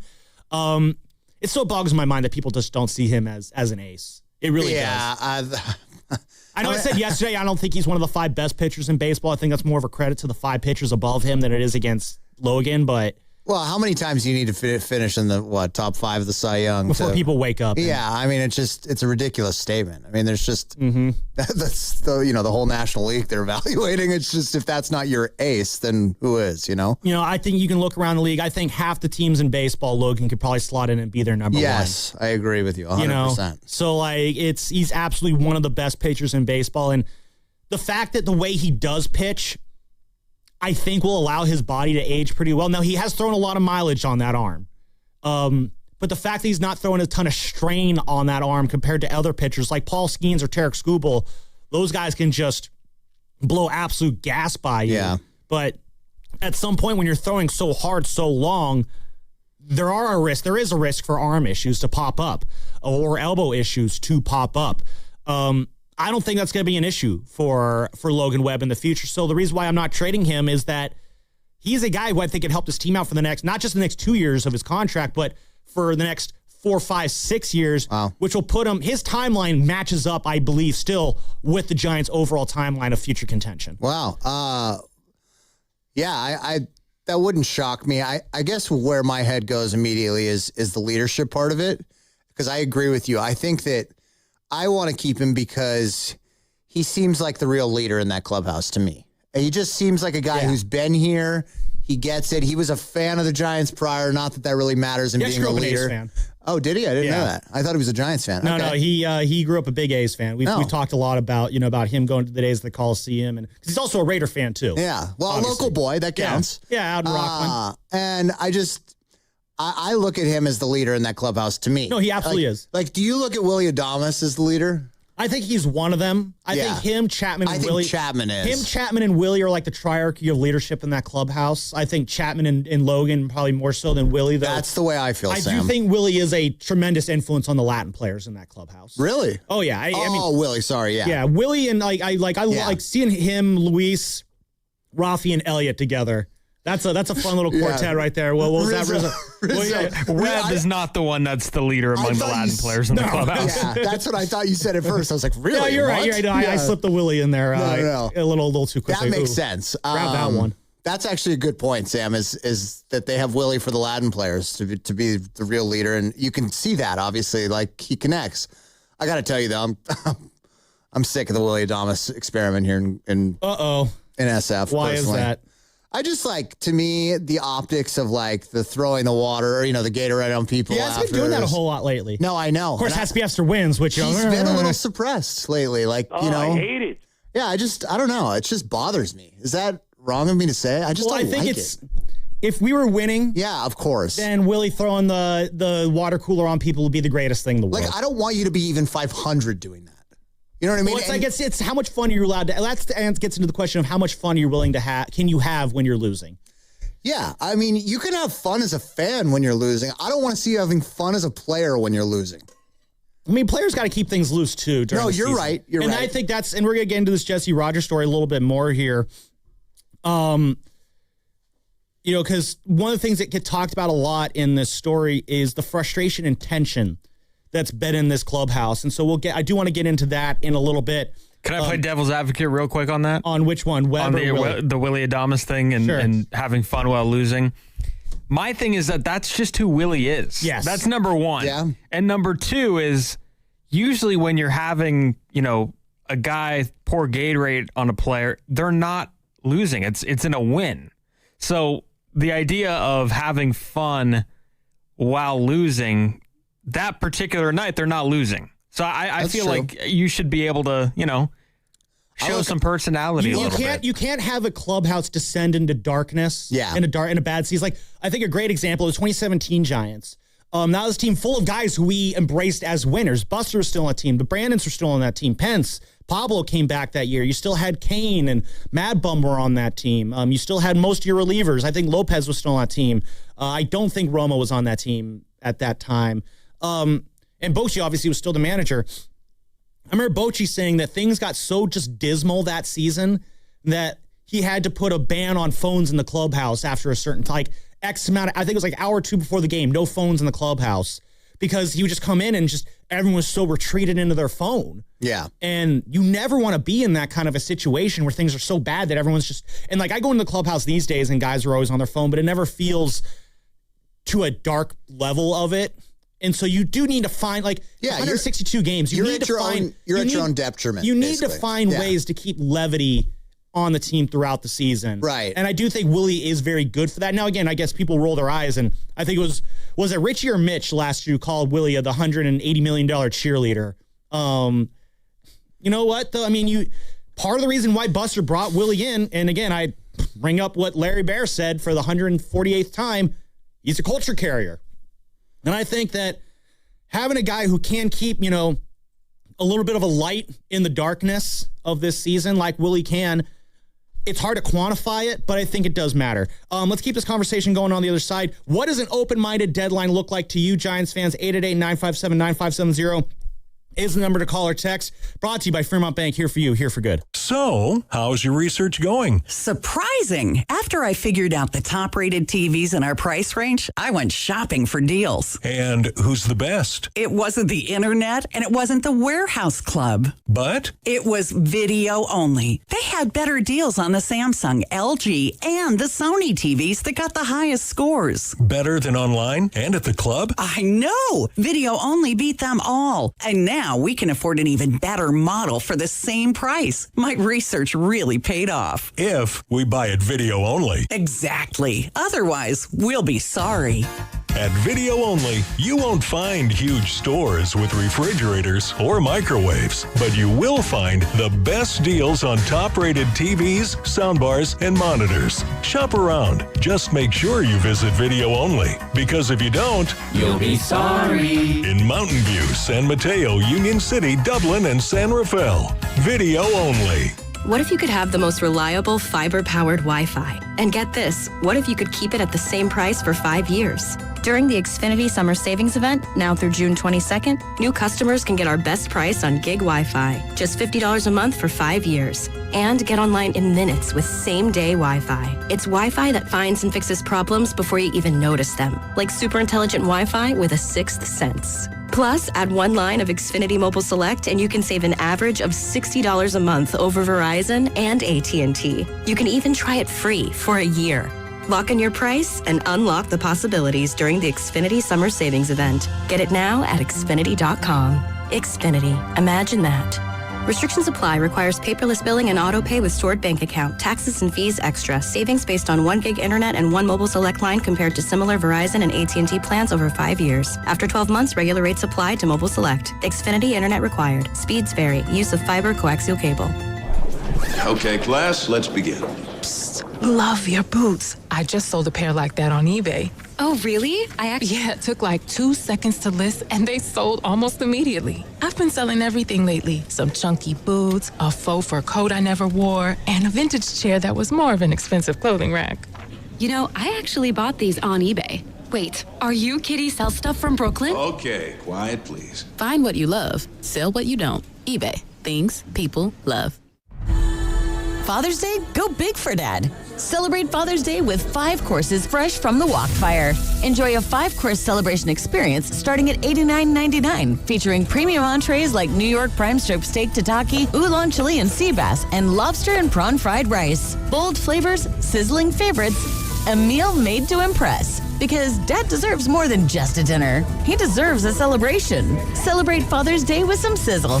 Only at P.F. Chang's. Bay Area, listen up, because Ceremony Ford has one of the biggest Ford offers of the year. From now through July 6th, Ford is running its American Value for American Values employee pricing event. And yes, that means employee pricing for all at Ceremony Ford. So here's the deal. You pay what Ford employees pay on most new 2025 and 2026 Ford vehicles in stock. That's below MSRP employee pricing, available to the entire public, not just employees, not just insiders. Everybody gets a seat at the table. We're talking Maverick, Bronco, F-150, Mustang Mach-E, Bronco Sport, Explorer, Super Duty, and Ranger, truck, SUV, hybrid, electric, work rig, family hauler, weekend warrior. Ceremony Ford has the inventory, and Ford has the offer. American Value for American Values. Get to Ceremony Ford right off of 280 in Colma and Daly City, or shop 24/7 at ceremonyford.com. Ceremony Ford, your Bay Area Ford dealer.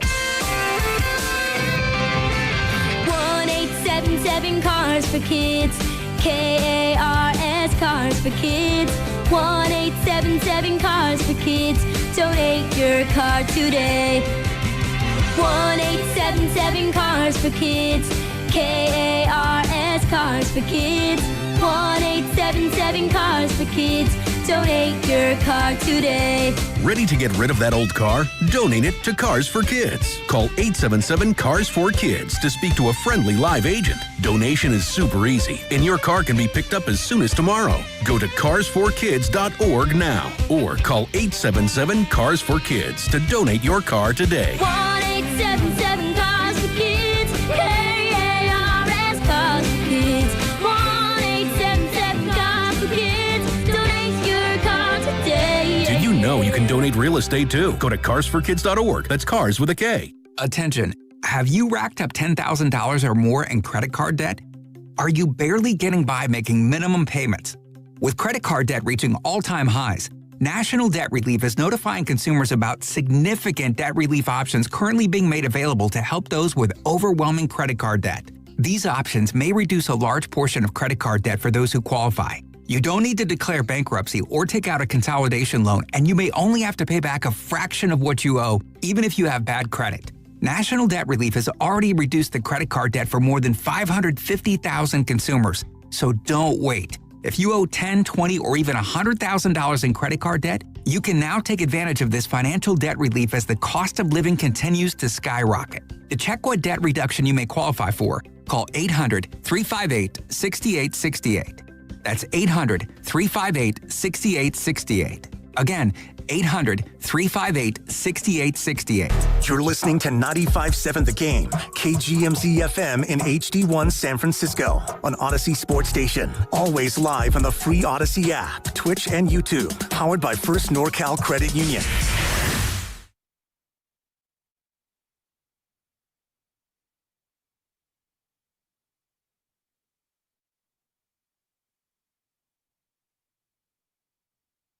Bryce Eldridge! He's asleep upstairs right now! The future! The future! You just made the season! The future! The present! The future! Now back to the Orange and Black Weekend Wrap on 95.7 The Game. The present! You've really gotten into the drops, huh? Whenever he does the future one, I think of Back to the Future. Doc! I have to tell you about the future! He's asleep upstairs right now! What? He's asleep upstairs right now! His face is so red. Yeah, his face is so red, screaming in his little phone. Whisper screaming. Yeah. God, that was such an all-time. I watched that video and immediately clipped and sent it to Risotto. Bro, more drops just came out. Gotta get this. The future! Hello! In everything for the next 15 years! The present!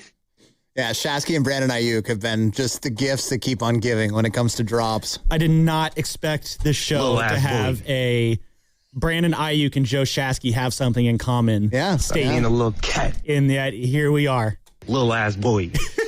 Hey, so good. I'll give Shasky credit. He wears the right shorts when he shows up to work. Yeah, true. I just wasn't thinking clearly. Ain't that the truth? It is the Orange and Black Weekend Wrap. Sam Lullman here with Carter Chickering in for Dan Devone. Steven Risotto pressing all the buttons in the back, keeping us on air. We got George Contos joining the show in just about an hour at 11 o'clock. And then 11:30, Carter, you've got a little fun game cooked up for Risotto and I. Yeah, I'm going to test our Giants knowledge. I'm going to try and stump you both. Yeah, I am very much looking forward to that. I've got 5 questions, and only 5. You two have some of the most in-depth Giants knowledge of any people I know. So if I can stump you both together, I will feel like this show is an accomplishment. I'm curious how it's because I am a hardcore Giants fan. You know, I'm part of the media. Yeah. But I am Giants first, rest of baseball second. Steve and I, we have a mutual friend whose name is also Steven Ruderman, who has called into the show various times already throughout this year. Him and Dan Devone have gotten along well. He always tells me that, I'm loyal to baseball first, the Giants second. And I just want to smack him when he says that. I understand that. Yeah. Risotto, how do you describe your fandom? This is going to piss a lot of people off. Well, I grew up a Giants fan, and then once I started doing media and writing game stories in college, I kind of now root for a good story, and this season has not been great for the Giants, but there's been some good stories, Good storylines. That's his prerogative. See, but here's the thing, though. I'm poking fun at him, but this is why I can never be a beat writer, right? And this is why I do respect what the beat writers do, all the with Shana Rubin and Evan Webeck and Justice De Los Santos, Pavs, Bags. I do respect what they do because, for me, I can't imagine watching baseball without having an emotional impact, an emotional stake in it, and have to remove that from to basically have to remove that emotional impact and cover the game objectively. I can maybe do that, but I don't really want to do that. I love the emotional impact of getting invested as a fan. So I do respect beat writers who are able to separate their emotions from the sport. But the flip side is I feel like if you're getting into baseball writing, it's because you love baseball and you had a team that you rooted for. Yeah. And I've talked to Shane, I've talked to Paz. Like they're Giants fans growing up, and of course they're neutral now, or as neutral as they can be. I do love baseball, and there is something about going to, journalism school and learning to cover things objectively, and then when you cover a team that you like, you learn to cover it objectively. And I just decided not to. I understand what you're seeing there, Steven, and if I just chose not to embrace that with the Giants. Like if I had to cover the A's or the Marlins or the Mariners, I could probably do it objectively, but I'm going to let my emotions dictate kind of how I feel about this team. And so like, I will freely admit, like I am not to that level like the beat writers are, but I also feel like it's just the hardest thing I think about being a beat writer is having that love for a baseball team, but not being able to show it. Right. Like I was talking with Bill Plunkett, who covers the Dodgers for the Orange County Register a couple of years ago, and he told me he was a Tigers fan growing up, but he hasn't been to a Tigers game in like 30 years. And it's just like, oh, it's so heartbreaking to have a team that you love, but you can't see them, but you're always around the sport that you love. Like that would frustrate me. Yeah, that's why I'm not a beat writer. For beat writers, they can handle it. That's why they're beat writers, and I'm not. That makes sense. Well, I mean, I hate to throw Risotto under the bus here, but he is wearing a Diamondbacks hat today. I've seen him wear every single team's hat except for a Giants hat. See, I think it's okay with baseball because baseball caps to me are like, it's the pinnacle of a build hat. See, I only wear Giants hats. I will not wear, like our old producer here, Kyle Madsen, who, he now with our friends up at KHDK in Sacramento, our Odyssey sister station up there, does 10 to 12 up there with James Ham. He's a huge A's fan, but he had every single team's hat almost. Yeah, see, I would do that. I see. I'm not one of those guys. With baseball, like the official MLB caps, those are probably the only sports hats outside of my teams that I actually would venture out of just the Giants. Yeah. I don't know why that is. I just think the official MLB caps are really cool in general. No, they are, absolutely. And yeah, I think baseball just kind of has that, America's pastime. Like, I don't know. It's just, I think there's stuff outside of just the game in baseball that I really like too, and that kind of contributes to that. It's the standing up in the seventh inning and singing all together. That's honestly one of my low-key favorite sports traditions. Yeah, 100%. Is in baseball where it's like, all right, everyone, stand up and sing. Yeah, 100%. Like, I love that. No other North American sport makes you stand up and sing as part of the curriculum. Yeah, put your beer and your hot dog down and let's sing together. Yeah. The only other hat I've ever worn for another baseball team is an A's hat. Yeah. And that's because I got it was a free giveaway A's hat. I have never bought an A's hat. The only hat, that's how rigid I am. Well, and you're supporting the Bay Area then too. Exactly. Well, I mean, you're from the East Bay. I mean, yeah. I mean, I actually grew up hating the A's. Oh, really? Like, well, all of my friends were A's fans. I mean, I had Giants friends too. But growing up in the mean streets of Walnut Creek, half your group is A's fans, half your group is Giants fans. Yeah. And this is where like whenever Shasky's like, oh, no one cares about the A's. Well, yeah, dude, you grew up in like the Excelsior. Like there were no A's fans there. Yeah, literally none. You're in a Giants echo chamber, Right. For me though, like the Bay Bridge series had meaning because it's like what happens this weekend is going to determine who gets to gloat to the other for the next however many weeks. Like, you kidding me? If the Giants get beaten by the A's, I got to go to school the next day and listen to that? Yeah, I can see. That's going to sour your opinion on that team pretty quickly. You get older, you mature, you become wiser, you start to appreciate why it's so great to have the A's here in the Bay Area. And it got to a point where I liked having the A's around. Like, I loved the rivalry of the Giants and A's more than I disliked the A's. Right. And I feel the same way for the Dodgers. I hate the Dodgers with a passion. Yeah. Don't get me wrong. But I love the rivalry more than I hate the Dodgers. Yeah. No, that makes sense to me. I think your point of like, I want to cover this team, but I can't separate my emotional connection with this team, even though I do cover it. I really can understand that, Sammy. I really do. And I in the same side of my mouth, Rizzo, I want to commend you.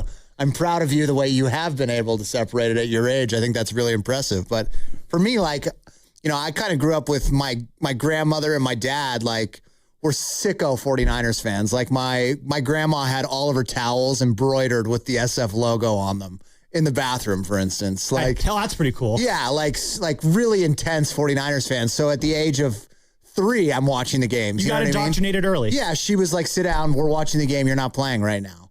And so I just like, now I can't go to, like, it's very hard for me to go sit in the box at Levi's, right? I do it. In the press box? Yes, I love the press box so much at Levi's. Well, I mean, they have candy and everything. Honestly, I'm the opposite. I can't sit in the seats at Levi's anymore. They spoil me too much. I mean, if you're rating food, that they give you in a media box, Levi's might be number one. I'm not gonna lie. Like half the reason I like going to Niner games is just for the food. Yeah, I totally understand. It's so much. I don't mean to like gloat to other Niner fans out there, but the food they serve in the press box is like leaps and bounds better than what you're getting at the concessions. Sam is making it sound so good, but there is one negative to it, which they sell out very quickly. So, I mean, sometimes I've been up there and the food is like the good stuff is gone before the game has started. Like the noodle bar, the omelet bar. Like the fancy bar is. Well, yeah, but you just wait till halftime when the chicken tenders and burgers come out. That's true, and then or they you wait till reload postgame when the pizza and beer comes out. Yeah, but anyways, what I was getting at is like, I like sometimes just buying a ticket because it's like I can't drink beer up there, number one, and I love going to the games to have a beer and hang out and be with friends and whatnot. You can't really do that in the press box. And it's like, I like to wear my gear, Sam, you get that. Like, look at you today. I mean, oh no, yeah. So I'm wearing my Giants African-American heritage jersey today. Shout out day after Juneteenth. Happy Juneteenth to all those who were celebrating. Oakland was pretty lit yesterday. I bet. But here's the, I hear you on the wearing gear thing. And what I do, my little sneaky way to get around that, you know me, I got a fun sock collection. I always wear a pair of Giants socks when I go to Giants games. And I always got like some sort of like Giants shirt underneath. Like I got this little white Giants t-shirt underneath that goes under any polo or professional shirt that you would wear to those things. So, I'll wear a hat sometimes too, but you take it off. You take it off when you get into the press box, and, you got to respect the rules. But, and this is also why I don't sit with the beat writers at Giants games. They want you to, be professional, Steven. That's an inside joke for him and I to know and no one else. What did I do wrong? I guess I'll just say there was a beat writer one time that snapped at me for talking too loud and told me to be professional. And then he went and sat over on the other side of the press box with all the other beat writers right after that. I can't wait to hear who that was. I'll tell you off. I'm not going to out them. It's a beat writer whose work I very much respect, so I'm not going to out them. I think he stinks. But don't do that to our guy. I was going to say something, but it would have given it away, so I'm not going to say it. Yeah, it's okay. But no, so all the beat writers sit on the left side of the box, and they do their thing. They got their work that they need to do, and I respect that. And I sit on the right side with all the radio people because we're talkative and obnoxious. I want to bring up a little quick breaking news thing here. Then I want to ask Jared Oliva, the backup outfielder at the start of the season for the Giants. He's been out for the last couple months with a hamate bone injury. He has been reinstated from the 60-day injured list, and he's been designated for assignment. So, welcome back, Jared. Get out of here. Wow. Which, that's kind of a bummer. I really wanted to see more of what Oliva could have done. He's a guy that really stood out in spring training as a guy who's got a lot of speed and could be a stolen base threat. But, alas, a team that needs some speed does not have speed. Obviously not a good day. Having Cox has been kind of exciting, right? To watch him run the bases. I mean, we would love to see a little more of that, but it feels not like... Not going to say what I was about to say. but it feels like that's kind of all he's offering, you know what I mean? So, he can play defense too, apparently. But again, he can run the base as long as he knows how many outs there were. Right. I want to throw this at Steven Risotto really quickly. As the unbiased journalist here at this station, by the way, he was at a game with his girlfriend a couple weeks ago as a civilian, not as a journalist, as a civilian. Still wouldn't wear a Giants jersey. I had on a 95-7 The Game sweatshirt. His lovely girlfriend, Adriana, who is such a great Giants fan, she's all decked out in her Giants gear. And then there's this guy just being company man wearing 95-7 The Game sweatshirt and nothing else. She had her Jordans on, too. Sam, have you heard the big news? About Adriana? That's right. She's going to be the new producer for on 95.7. She's going to be working in the building at KCBS. That's going to be so fun for you, Risotto. Yeah, she'll be at really KCBS 99.5.7. Yeah, you're going to see her at home. You're going to see her here. Yeah, I mean, you guys are never going to be apart. Well, not home. I don't live with her. Oh, that's true. But trust me, when she asks you, that's coming, Rizzo. Trust me. Different hours. That's how it always starts. That matters. I can't wait for the day where we have no producers available, so we just have her come over and run the board. Yeah, it'll happen. But anyway, so she's all decked out, but this guy couldn't be bothered to put a single bit of Giants gear on. Anyway, Steven, my question for you as the unbiased journalist here, what have been the top 2 or 3 stories for this season so far? Oh, the number one is that they're not good. I mean, that's got to be the number one story, is the way that these veteran players the first part of the season have. I mean, there's that saying, you can't win a World Series in April, but you could lose one. And the Giants put themselves out of contention so fast that there's no point in even thinking about getting back in this race. I know there's like that bet with Steiny and Guru and Willard and Dibbs, but there's no chance they're getting back to 500. I mean, there's so many games they would have to make up. So that's probably one, just how surprisingly bad this season has been. And then probably Number 2. Thank you. Number 2 would probably be Tony Vitello. I mean, everything is kind of surrounded him. I mean, that's really not something that we didn't expect. I mean, we all thought the storyline would be Vitello, and I think it's been Vitello in a big way. He's kind of the main character of this entire season, even more so than the veterans. I want to throw a question. I threw this at Carter earlier. When it comes to the bullpen management, is the bullpen being mismanaged, or is this bullpen just too bad to manage?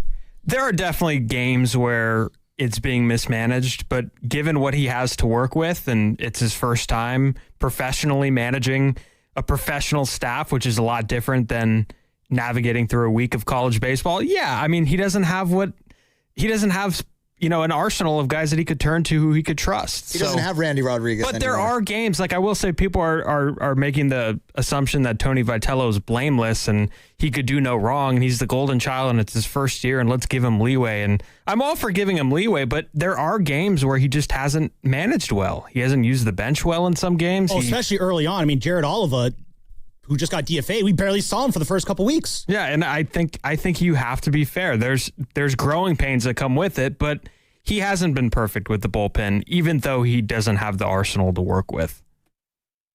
Can I ask you guys something? 3. Let me ask you both something. All right. Was it foolish of us to think that Tony would just come in here and we would have a winning season and it would all be dandy and roses and we'd be better than we were with Bo Mel? Was that? I'll be honest, I'm guilty of that. Yeah, I am too. I thought this team was good last year, not great. I mean, they still won 81 games last year, and you had every reason to think that a full season of Rafi, a full season of Willie, a full season of Chapman, you still had a good rotation of arms that you believed in Logan Webb and Robbie Ray and Landon Roop. I do think there was a massive miscalculation with the bullpen. And I do think there was something to be said about, you can believe that Ryan Walker bounces back. You believe in Eric Miller. You liked what you saw from Matt Gage last year. Like, this was a bullpen that wasn't good looking, but there were guys you could still squint your eyes. Like, I see pieces there that they can make this thing work. Caleb Killian's obviously been a nice little surprise out of the bullpen. He's pitched all right.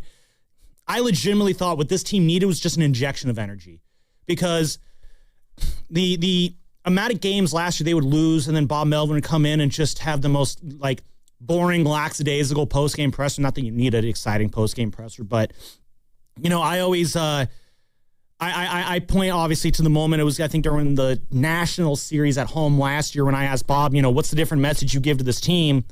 And he gave a long answer that ended with, we got to go back out there tomorrow, unfortunately. Like, Tony said something last night. I don't know if we pulled it. I don't think we did. Just basically, it's like, the message today is we just got to get up there. We got hit in the mouth. We got to just get back out there tomorrow and get right back at it. When I heard him say that, I was like, hell yeah. That's what I want my manager to say. We got hit in the mouth. We're going to get right back at it tomorrow. Not, we got to go back out there tomorrow, unfortunately. And, I'm not trying to take away from Bob Melvin's success as a manager. He's a great manager. I do think he was maybe a little burnt out last year after 25 straight years of managing, which, that does happen. I did truly believe, though, that an injection of energy to this clubhouse was all they really needed, and that's what they talked about all offseason and all spring training. That was a miscalculation. Yeah. So maybe, Alex, to answer your question in a long-winded way, Carter, maybe we were foolish to think that Tony could come in here and just flip the script right away. So, Sam, you both know this about me, which is I'm an avid sports gambler. It's one of my guilty pleasures.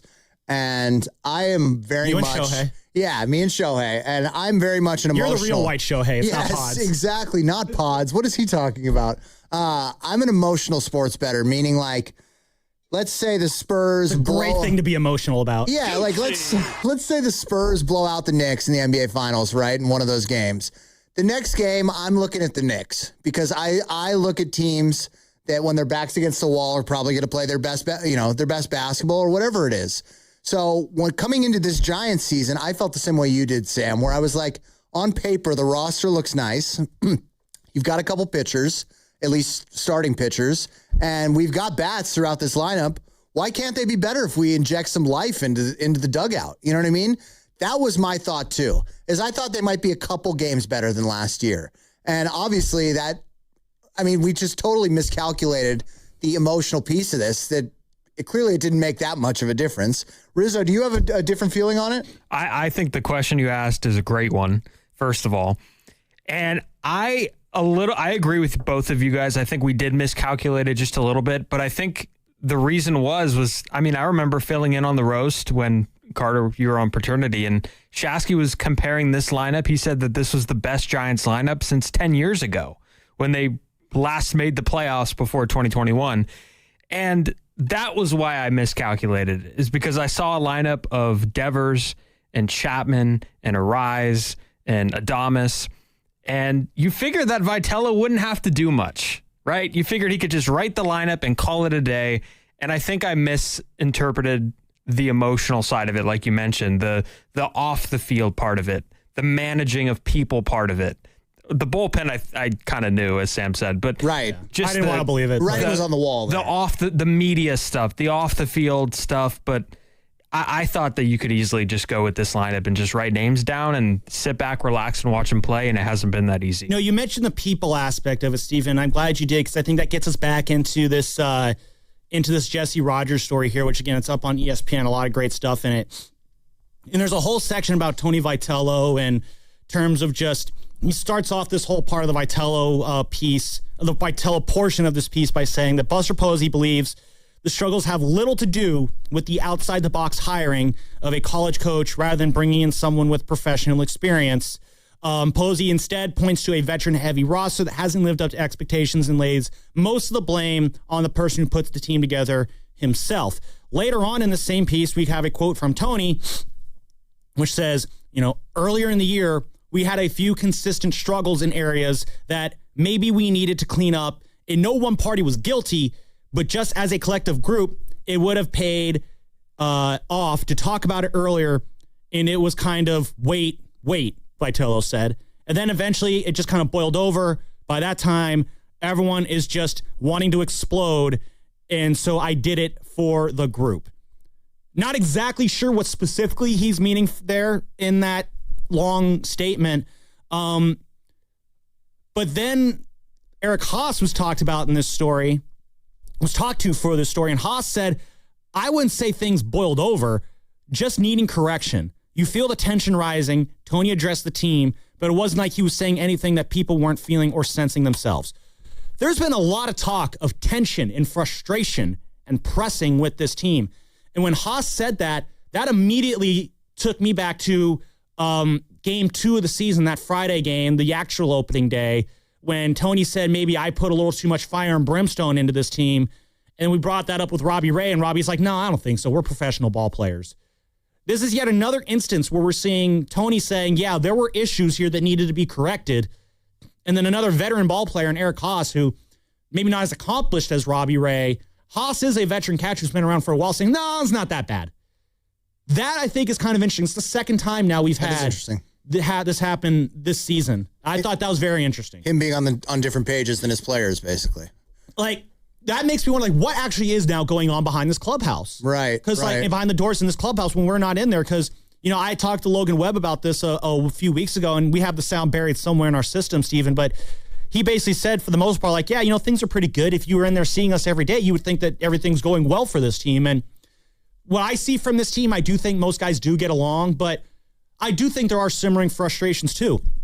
I think back to when Matt Chapman told Casey Schmidt to catch the bleeping ball. Yeah, God.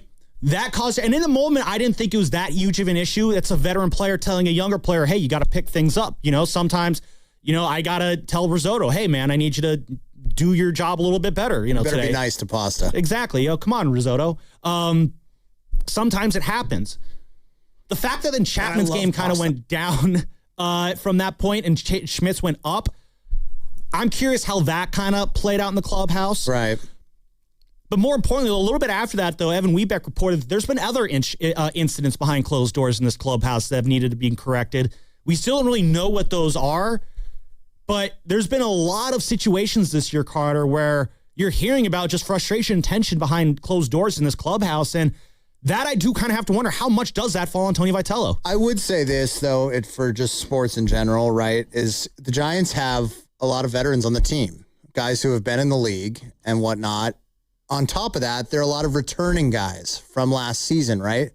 I think mentally it would be really hard to kind of have this feeling that, the Giants as an org altogether are on the up and up, right? Like, we've signed all these guys. It feels like we're headed up. And then you come in this year and you're worse than you were last year with Sleepy Bomel. That's going to cause some tension to me in the locker room, right? It's going to piss some people off. Let's keep this conversation going on the other side. That's Carter Chickering. I'm Sam Lubman. You've also heard the voice of Steven Risotto as well. We are live on YouTube right now. Make sure you're signing up to become a Game Pass Pro member on 95.7 The Game's YouTube channel. Get access to private AMAs with hosts, exclusive content from events, and in-depth insights after the biggest games. Go to YouTube, search 95.7 The Game, and sign up now to become a latest member of Game Pass Pro. George Contos at 11. More Giants talk on the other side. Brought to you by Fremont Bank. Here for you, here for good. You hear that? That can only mean one thing. Your WNBA team, the Golden State Valkyries, are back, and you don't want to miss a single moment in Valhalla. You can feel the energy. Get your tickets now at Valkyries.com. In 2026, Bay Alarm celebrates 80 years of security. For the Bay Area, that means local service including burglar and fire alarm systems, 24/7 in-house monitoring, and custom security designed to work with business operations. Bay Alarm has real people rooted in your community looking out for your business. After 8 decades and 3 generations of family ownership, our promise is still the same. We got you. Learn more at bayalarm.com. Listen up, Sarah Monty Ford has one of Ford's biggest offers of the year. From now through July 6th, Ford is running its American Value for American Values employee pricing event. You pay what Ford employees pay on most new 2025 and 2026 Ford vehicles in stock at Sarah Monty Ford. We're talking Maverick, Bronco, F-150, Mustang Mach-E, Bronco Sport, Explorer, Super Duty, and Ranger. Visit Sarah Monty Ford right off of 280 Coleman and Daly City or shop 24/7 at SarahMontyFord.com. Reach your saving goals with Miristar Momentum Savings. Progress should come with perks. Every $25 you save earns an entry to win cash prizes. We're drawing winners for $1,000 monthly, $5,000 quarterly, and an annual grand prize of $10,000. Saving has never been this rewarding. Apply today at MiristarFCU.org. Insured by NCUA, no purchase necessary. Terms and conditions apply. See website for full details. Thinking about losing weight, boosting your energy, or balancing your hormones? You should check out Jumpstart MD. You work with real clinicians who actually guide and support you every step of the way. They offer personalized weight loss plans with GLP-1 medications, hormone optimization, testosterone therapy, and even peptide therapy. They've got 13 Bay Area clinics, or you can do everything fully online. Mention radio this June for up to 70% off, and all members get a free hormone consultation. Call 855-JUMPSTART or visit jumpstartmd.com. This Father's Day, skip the tie and find something at Target he'll really love. Is he into a fresh look? Don't miss 40% off Goodfellow polos and shorts so he can give that one shirt a break. Maybe he's in chill mode. Buy 2, get 1 free on music and books. Perfect for a night in his way. Or go with a men's fragrance from $29.99. The kind he didn't know he needed and won't stop wearing. Make Dad's Day. Only at Target. Restrictions apply. Hosting this summer, the Great Greek Mediterranean Grill has you covered with catering. Serving an award-winning assortment of authentic dishes, dine in or place an order at thegreatgreekgrill.com. For a chance to win a gift certificate courtesy of The Great Greek, visit 957thegame.com. Are you thinking about getting a new TV this week at prime prices? Maybe a Samsung, LG, or a Sony? Before you click, you should check out Video Only, because they've got below prime deals. That's right. Top-rated TVs at better than online prices. Curbside pickup or home delivery are available. Don't click before you call Video Only, because if you do, you'll be sorry. Jay Vineyards returns as the official sparkling wine of the Golden State Valkyries. As Jay celebrates its 40th anniversary, the team invites all wine lovers to experience the artistry, hospitality, and California soul that defines Jay Vineyards. Every offering at Jay is an invitation to discover the bounty of Sonoma County, where guests explore local ingredients paired with Jay's celebrated sparkling Pinot Noir and Chardonnay wines. Make Jay your next wine country destination, located just 70 miles from Chase Center in Healdsburg. All guests on 95.7 The Game appear on the River Islands guest line. Dub Nation, this is Jimmy Butler, and you never know when I'll be on the River Islands guest line. Dub Nation, this is Stephen Curry, and you never know when I'll be on the River Islands guest line. So make sure to keep it locked on 95.7 The Game. River Islands in Lathrop is the best-selling master plan community in all of Northern California. With its lakes, parks, trails, and collection of new home neighborhoods, the good life can be your life. Isn't it time for you to discover the islands? Alameda County Fair in Pleasanton, June 19th through July 12th. Kick off summer with food, rides, and a Big O Tires concert series with Flo Rida and Elle King. Save at AlamedaCountyFair.com. Hey, baseball fans, want to turn your good deed into game day? This June, donate blood with Stanford Blood Center and score 2 free tickets to see the San Francisco Giants in action. No batting average required, just a little time and a big heart. In about an hour, you can help save lives, and we'll send you to the ballpark to celebrate. So grab a friend, roll up your sleeve, and make it a double play. Help patients in need and catch a Giants game at Oracle Park. Visit StanfordBloodCenter.org to book your appointment today. Stanford Blood Center, where heroes win big. Get in the zone, AutoZone. John always listens to his truck. So when his brakes start talking, he goes to AutoZone, where a helpful AutoZoner gets him the right parts. If John has time to put them in, he borrows a kit with Loan-A-Tool. And if he doesn't, he gets a free shop referral. No hassles, just help. Everything you need, nothing you don't. Get in the zone, AutoZone. Deposit required for Loan-A-Tool. Restrictions apply.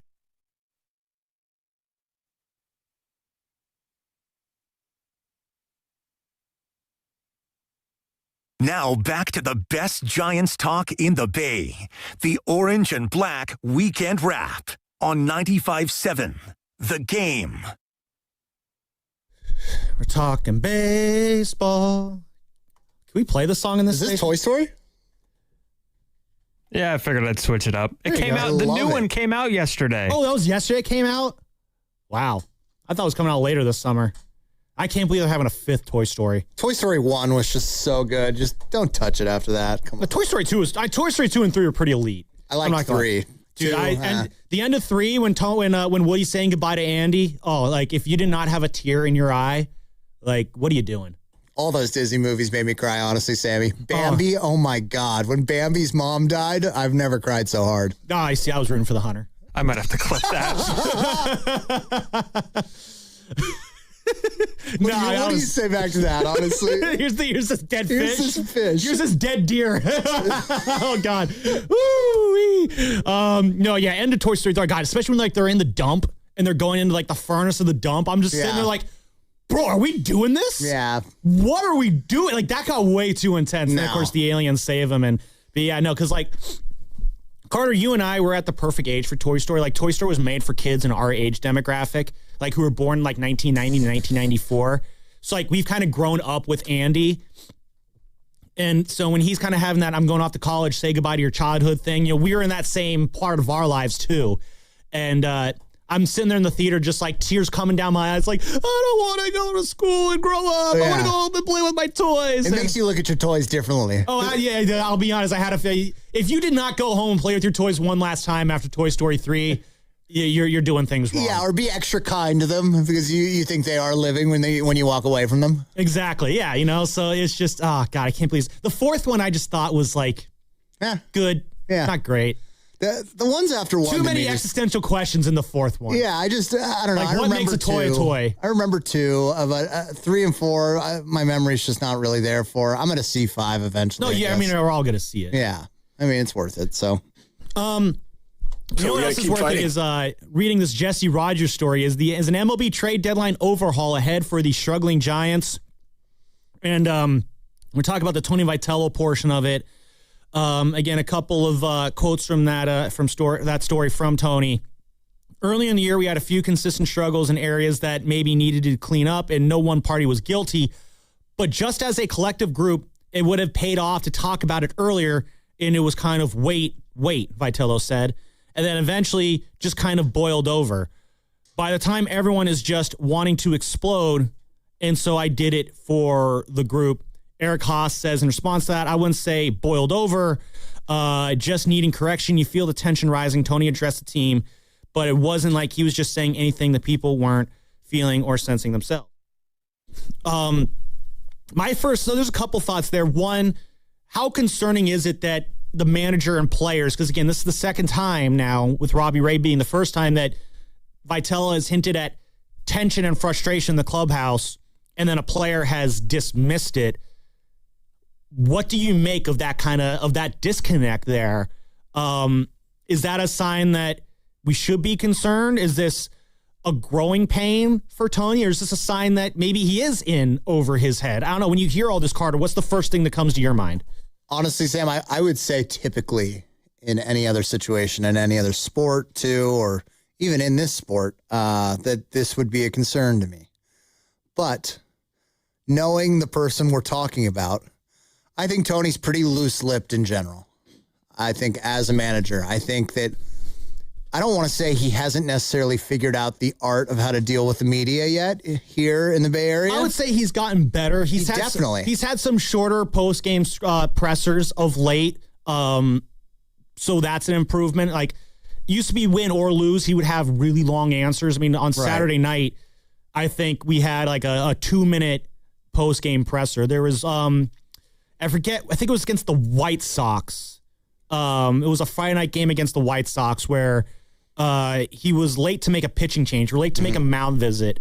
After that game, it was a 4-minute presser, and 2 minutes of that was me asking about why he took so long for him to make a mound visit there. So he's had some short ones throughout the season. Yeah, I just think that he's a guy who does like to talk. I mean, when you look at Bruce Bochy, Bob Melvin, like the older managers that we've had, are much shorter than Tony in their answers, period. And I think older coaches in general are that way, but I think that Tony loves being in front of a microphone. It seems to me, at least, I don't know him, but it just seems to me he loves being in front of a microphone. And I think when you are that way, things can slip out maybe that you don't even fully believe, right? Yeah. I think he's kind of mentioned in passing almost too that there have been some other issues. That's what the story that Evan Webeck picked up on earlier in the season here. I do wonder, and we mentioned the people aspect of this job. I do wonder what that kind of process has been like for him, being a college coach who's used to having a bunch of college kids half his age looking up to him versus, being in a room with a bunch of professional ball players who, again, they're not 19, 20, 21 years old. But, I mean, Matt Chapman's 33, Willie Adames is 29, Rafi Devers is 28, Logan Webb is 30, Robbie Ray is 34. And all those guys make so much more money than Tony Vitello. Mm-hmm. I do wonder what that process has been like for Tony to kind of get those kind of guys to fall in line behind him. Yeah. I don't know if it's been going really, really well or really, really bad. I can only go off of what I'm seeing. It's not the complete picture. But when Tony says things like, we had a few consistent struggles in areas that maybe we needed to clean up, and no one party was guilty, but just as a collective group, there's a part of me there that sees like he doesn't want to call anybody out on this team. He doesn't want to say, yeah, these veteran players need to be better, or yeah, our relievers need to be better at executing here, or our young players need to be better at not chasing pitches, or whatever you want to have it. He doesn't want to ruffle feathers. That's kind of what it seems like at times. I think that's smart in his position, frankly. But at the same time, though, like, you're the manager. Yeah. You can't be afraid to do that, though. You can't be afraid to call guys out. And, last Saturday night at that Cubs game, they lose 6-1, and one of the most dismal games I've been to all year long. Like, PCA hits that home run lead off the game, and I meet him like, oh, this is going to be a long night. Like, you could just tell that they did not have it that night. And again, that happens throughout the year. Sometimes you show up to work and you just don't have your A game with you. But that was a little alarming, just how out of it they were that night. And I'll be honest, I thought the effort in that game that night, the focus in that game that night, was less than the standard that I think that you should expect from this Giants team. Yeah. And I asked Tony after the game, just like, Tony, there was a lot of just small mistakes in this game that really hurt you. Like, do you attribute that as like a focus thing, an effort thing, or just how do you make sense of that? And I'll be honest, I part of me would kind of thought that he would bring up, yeah, guys need to be more focused, or, what have you there. And maybe and maybe I'm the bad guy here for doing this, but it was kind of a question of like, if you're going to call guys out, this is kind of when you would do it. And he just kind of repeated some answers that he'd already given about, a misplay by Eric Haas or some issues that Trevor McDonald had that night. Trevor McDonald, who's going to be on the mound today. And maybe, again, he saw that I was asking a leading question or something like that and shut me down, which he gave you tongue service. He did, yeah. And maybe that's part of what needed to happen. Again, part of my job is I got to ask the difficult question. His job is to give a response that best serves his team. Right. But if I really want to get nitty gritty with it, I could say that was a sign that just he doesn't want to call guys out. Yeah. Maybe that's just not his style. So maybe sometimes guys do need to be called out, though. I don't know if that's the kind of guy he is where he would call guys out, but it seems like right now he's trying to be in a position where he doesn't have to call any one particular group out. So when he says, no one party was guilty, it was just a collective group situation here, you're dispersing the blame so it isn't on one person. You're dispersing the blame so it isn't on one group of players, and no one feels like, well, why am I getting singled out here? So everyone's feelings kind of stay in a good space, so to speak. When you're the manager of a team, though, you can't be afraid to do those things. Yeah. Like, I'm sure Tony had no problem calling out Drew Gilbert when Drew Gilbert screwed up as a freshman, That's something that I think maybe as a rookiest of rookie managers, that's something that Tony's going to have to grow into over time, where he can get confident enough to go up to some of these longtime established baseball players like, yo, you need to pull your head out of your ass and start playing better. Yeah. Sometimes a guy needs to be told you need to pull your head out of your ass and start playing better. I think we've had an example of a coach who's been really good at that here in the Bay Area is Steve Kerr. I mean, you think about when he called Pods out. I mean, we have the drop. He cannot be that guy, and he cannot be that guy. Yeah, thank you. I can't see Tony ever tapping the thing saying, Casey cannot be that guy. I'm using Casey Schmidt as a random example. Well, there's some vast differences. Obviously, Steve Kerr's been here for 15 years now or something. And I think you can say Kyle Shanahan. Kyle Shanahan's never been afraid to let it be known when a guy is in his doghouse. No, that's a good point, too. There's a guy on Instagram right now posting videos every day who is one of the most famous residents of the Kyle Shanahan doghouse. Now, do you think that they would be that way in year one, though? Because I don't. Well, I mean, Steve Kerr had about as easy of a first season as you could possibly ask for as a head coach. Easy is a relative term. Yeah.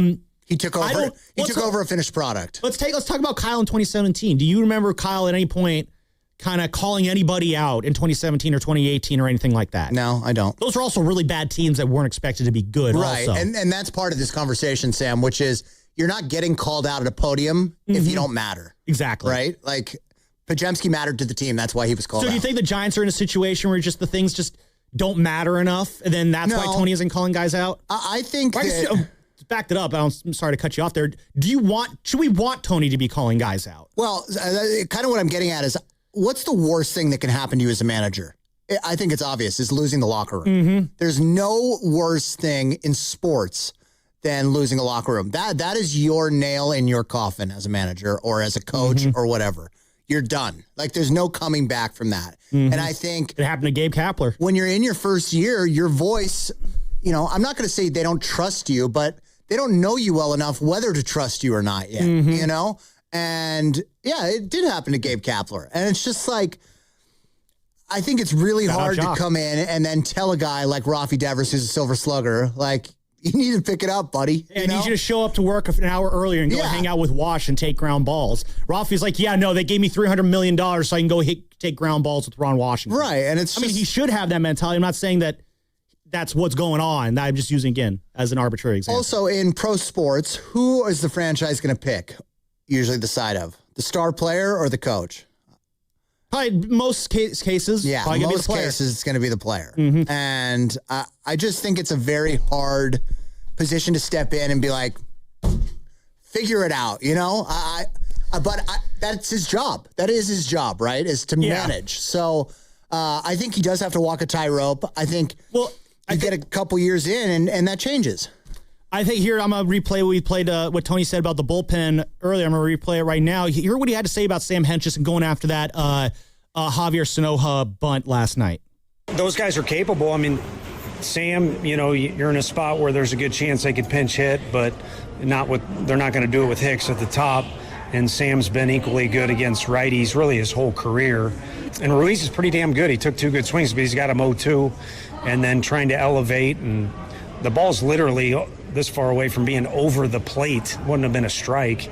But he's on top of the plate, and it hits his elbow. And then, we thought there was a possibility of bunting, so we're yelling from the dugout. But I don't, Sam moves around pretty good for a big guy. I don't know that there was much we could do with that one. That line right there at the end, Sam moves around pretty well for a big guy. Don't know much more we can do there. I mean, Carter, you and I, we started the show saying, like, you know what, you got to get to that play faster. Regardless, you got to figure out a way. If Tony was the guy to call out his players, is that kind of a time, do you think he would have done it? Or would you have liked to see him do it? You mean calling out Hench's effort there? Yeah, like saying, like, yeah, Sonosa got that bunt down there, and Hench's, he's a big guy, but, we would like to get him that ball a little bit faster. That's just the way it is. Something like that, Seems like he did the polar opposite of that and covered his ass. Yeah, he's kind of saying, he's a big guy, but he usually gets those plays. There's not much more we could have done there.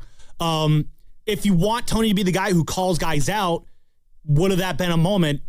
Maybe that is one of those moments where it's just like, yeah, we need a reliever to get to that ball a little bit faster. I just think, like, is Hench's a big enough part of the team to even be worth calling out? It's a good point, too. I think there's other guys on the team where... Do you think Steve Kerr would call out LJ Cryer if LJ that's screwed exactly up? it. And I think it would be so unfair to call out someone like LJ Cryer in a weird way. Yeah. You know what I mean? It's like, we have other problems, dude, that are bigger than me. You got bigger things than calling out LJ. Yeah, and it's not great to see LJ tonight. I think, like, if you haven't called out the bullpen as a whole, you can't call out one guy. That's fair. Okay. Right? I think that they've all had their own issues. All of them, right? At some point. So I think that would be really hard for him to do. Like, the top three, though, the ones who have been mentioned are open to being traded, really. The Adames, the Chapman, and Devers. Yeah. If he were to call one of those guys out, I'm not sure I'd have a problem with it. I mean, right now, all three of them are, I think, performing in a way that maybe they don't need to be fully called out. There has been times, though, where I think a great time that would have been to call somebody out was when Willie forgot how many outs there were at Dodger Stadium. I agree. That deserved being called out. I don't remember, Risotto, can you go back to that night and find what Tony said about Willie that night? And we can just kind of replay what he said there. But, I don't remember Tony going in that hard on Willie after that game. Yeah, Sam, the other thing is, too, is, like, you have to know the person you're calling out. It's like, can they take it? And to me, I think that Chapman and Adames... If you're getting paid seven figures or more to play baseball, you can take it. Yeah, but we've seen players get paid. I mean, Devers was getting paid handsomely in Boston. Yeah, that's true. And he didn't take it very well. Yeah. It's a little bit of a different situation, but in terms of just, if you're making that money, you got to suck it up kind of thing. I mean, there's so many examples in sports. It's just like of people who get paid a lot of money, but it's like they don't like one thing, and guess what happens then? They check out. And that would be my concern with challenging Devers at the podium. The other two, I wouldn't really feel that way. I would think that Chapman and Adames could internalize it and move on, and maybe it would help them. I'm not sure it would help Devers. Yeah. 888-957-9570 is the number to call or text. Would you like Tony Vitello to call out players more? Do you think that is the part of the issue that we need to see corrected with Tony? Because, again, we see, these mentions of tension in the clubhouse, the players diffuse it. I don't know who's seeing the wrong thing here. Maybe George Contos is going to be joining us in about 10 minutes. I'd be curious to hear what he has to say on this. Going back to this Jesse Rogers story, which, again, check it on ESPN, is an MLB trade deadline overhaul ahead for the struggling Giants. We'll try and talk about the trade aspect of this story in a little bit. We're focusing on the Tony parts of it. There's a part here, but even stringing together a handful of wins hasn't lessened the scrutiny on Vitello when a decision doesn't work out, especially when it's the type of decision he really had to make in college baseball. And then the story goes into the whole thing that happened with Logan Webb. There was two starts ago against the Nationals where he doesn't send Webb out there for the ninth inning. Keaton Wynn blows it. Keaton Wynn then goes on the IL. Then there's a moment last Sunday against the Cubs where it's the eighth inning and Tony goes out there. Sorry, it was the seventh inning, actually. I think it was the seventh inning. I forget which inning it was. Shout out my memory. Tony goes out to talk to Logan, doesn't make a motion to the bullpen, and talks to Logan for a little bit. And as Logan said, Tony asked, "Are you good?" Logan said some curse words and said, "Yeah, I'm good to go." Rest of the infield said, "All right, let's do it." I think Chapman's congratulated him on a good day. Chapman, thought he was coming out maybe. Then Chapman's like, "Yeah, keep Logan in there." And then you get that great catch from Jungie to end the inning there. You love that he calls him Jungie. I think it's so funny. And but I remember when Tony walked off the mound there and left Logan in the game, he got probably the biggest ovation he's gotten all year, Tony Vitello.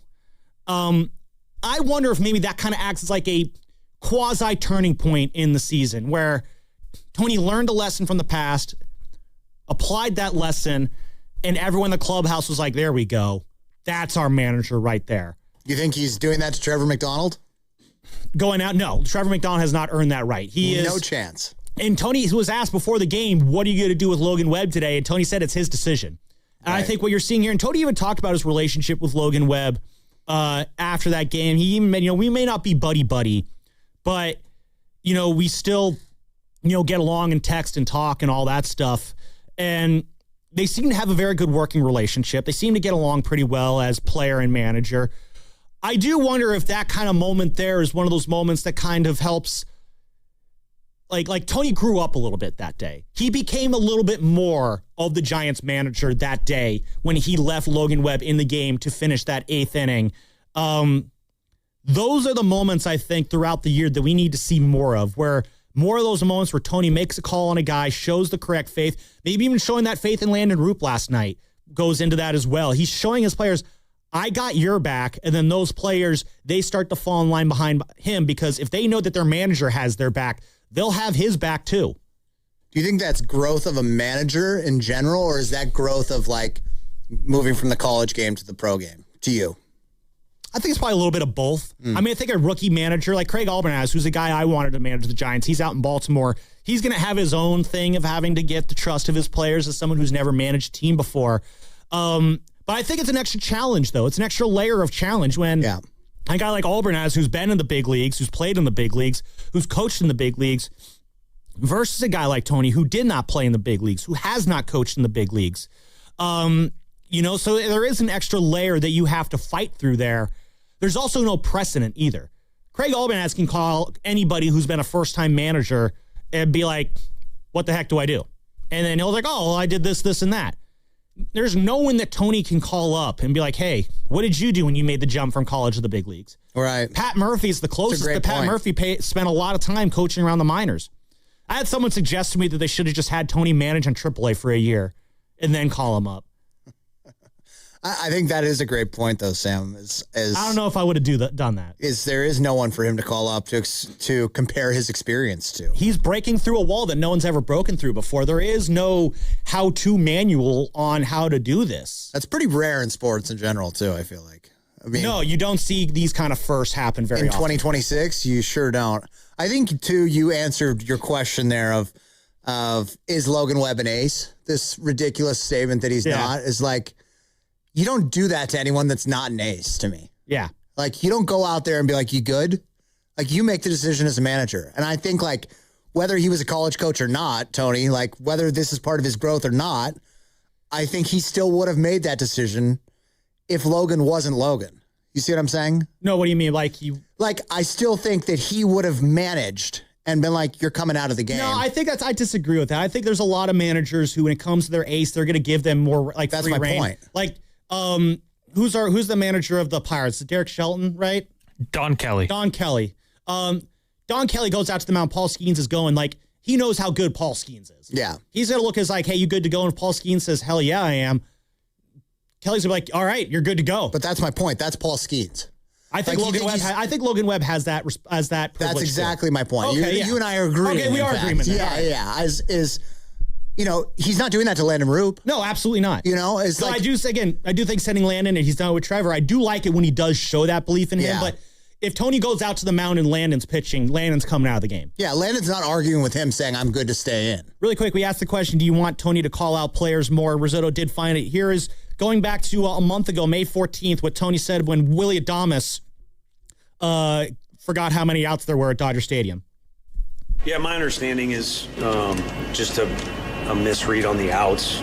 We didn't, with the innings over with, so he goes back out there. At that point, we're trying to come back, and there's no sense on dwelling on it. We visited his coaches on it, but at some point have a discussion to make sure that's the actual fact. But we all know Willie. He's always intense. He's always going to play with high energy. He's always going to play aggressive. So I don't know if any of that played into it, but obviously a misread there. And the other thing is the ball hangs up and gets caught. Your fantasy scenario is that ball gets down, and we're in a really good position to strike in a game that up until that point seemed pretty lopsided. But whatever the mistake was there, we'll clear it up. I think on the whole, though, I think the base running thing. So we don't need to get into the whole thing, but that was a minute-long clip. We played the first 45 seconds of it, and a lot of it was this is just kind of a mistake that happened. And then, Willie is Willie. It was so. I don't know, maybe Tony does need to call guys out more. Maybe we'll get to that point eventually. Maybe we're slowly getting to that point, but I think in order to call guys out, you know you have your guys behind you. And maybe Tony's still working on putting that together. And again, this is why I always thought the playoffs were a big ask for this team. The number one goal is, can Tony be comfortable managing this team? I think we're slowly seeing this team get to that point. Let's keep this going on the other side. George Contos going to join the show. And then we'll keep going back into this Jesse Rogers story here. Talk about some of the moves the Giants do need to make at the deadline. Logan Webb probably not going anywhere. Luis Arias. Oh, man, it's got to really suck to see him go. It's the Orange and Black Weekend Wrap. I'm Sam Lubman. That's Carter Chickering. Steven Risotto's going to send us a break. Brought to you by Fremont Bank. Here for you, here for good.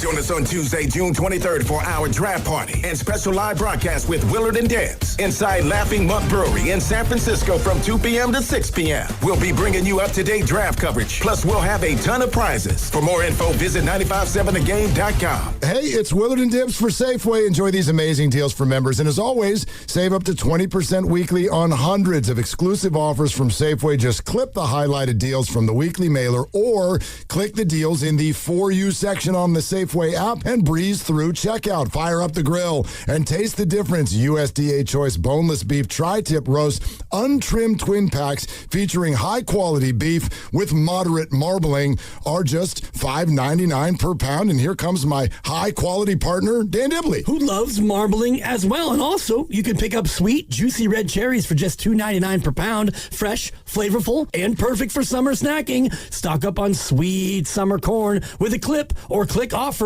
and get 8 ears for just $1. Limit 8. Sweet. I like it. These and other great deals are available in the weekly mailer in the For You section on the Safeway app. Go to Safeway.com for more details, and we will see you in the aisles. So, how's your research going? Surprising. After I figured out the top-rated TVs in our price range, I went shopping for deals. And who's the best? It wasn't the internet, and it wasn't the Warehouse Club. But? It was video only. They had better deals on the Samsung, LG, and the Sony TVs that got the highest scores. Better than online and at the club? I know. Video only beat them all. And now we can afford an even better model for the same price. My research really paid off. If we buy it video only. Exactly. Otherwise, we'll be sorry.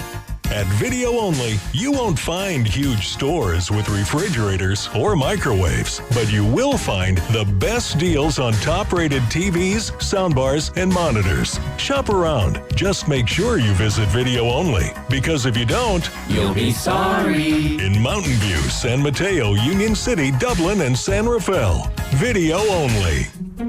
Honey, did you invite the minions over? Well, you know how we talked about getting Wi-Fi from Xfinity? Yeah. I ordered it this morning, was online in minutes, then they showed up. So they just came over to use the Wi-Fi? They even brought their own devices and spell book. You didn't give them the new Wi-Fi password, right? No. That's good. I gave them our old one. Because Xfinity lets us keep the same network name and password so devices connect instantly. What do they want Wi-Fi for anyways?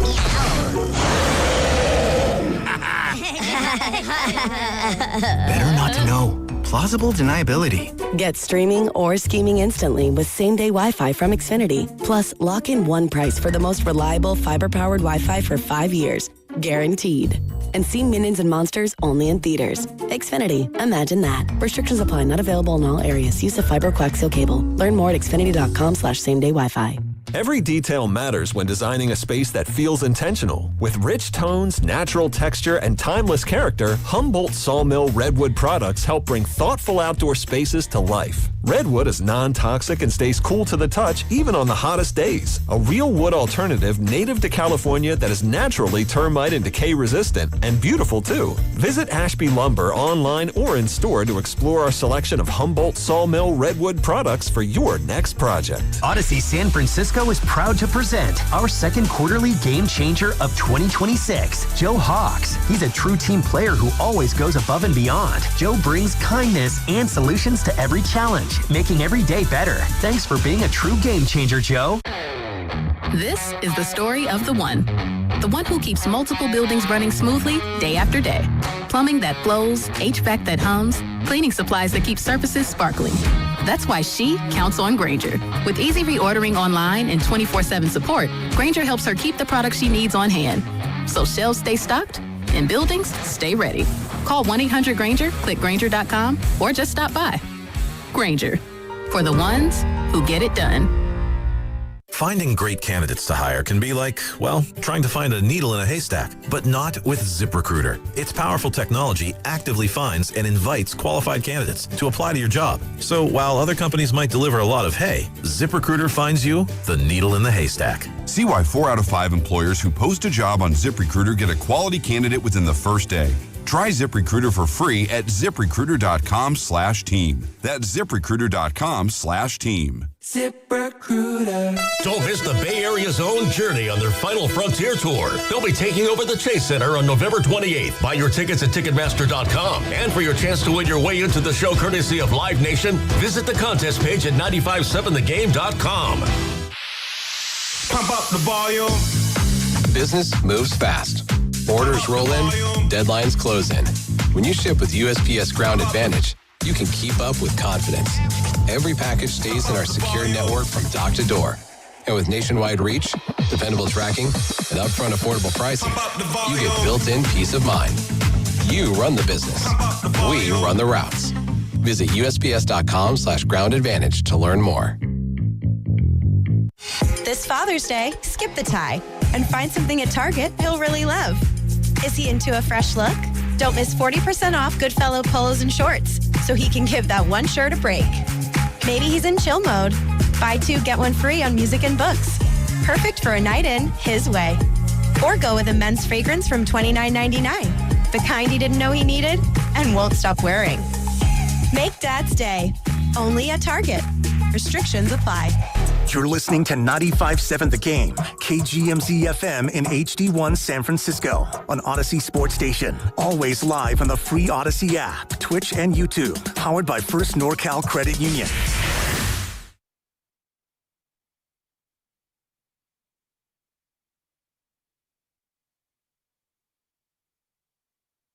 Now back to the Orange and Black Weekend Wrap on 95.7 The Game. It is the Orange and Black Weekend Wrap. Sam Blowman here with Carter Chickering filling in for Dan Devone. 1 hour to go here on the show. 2 hours are down. We're going to be joined by George Kontos, World Series champ, former Giants reliever, now part of Giants pre- and post-game live on NBC Sports Bay Area.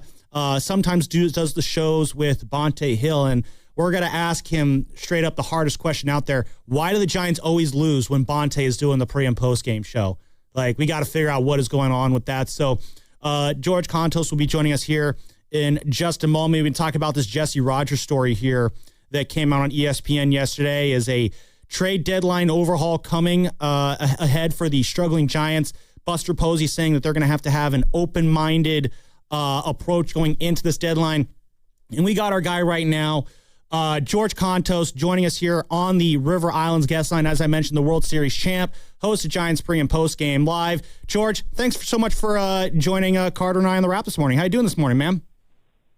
I'm doing all right, guys. Just stepping away from a 1-year-old's birthday party, so this is a little bit of a slowdown, which is nice. Oh, there you go. Well, I hope they have some good cake for you to eat later there at this party. But, George, we've been kind of talking about this Jesse Rogers story that came on ESPN yesterday. And Buster said the first quote in here is, we're going to have to be very open-minded and consider a variety of possibilities. So when you hear Buster saying we're going to have to be open-minded at this deadline, Where does your mind go when you hear him say that?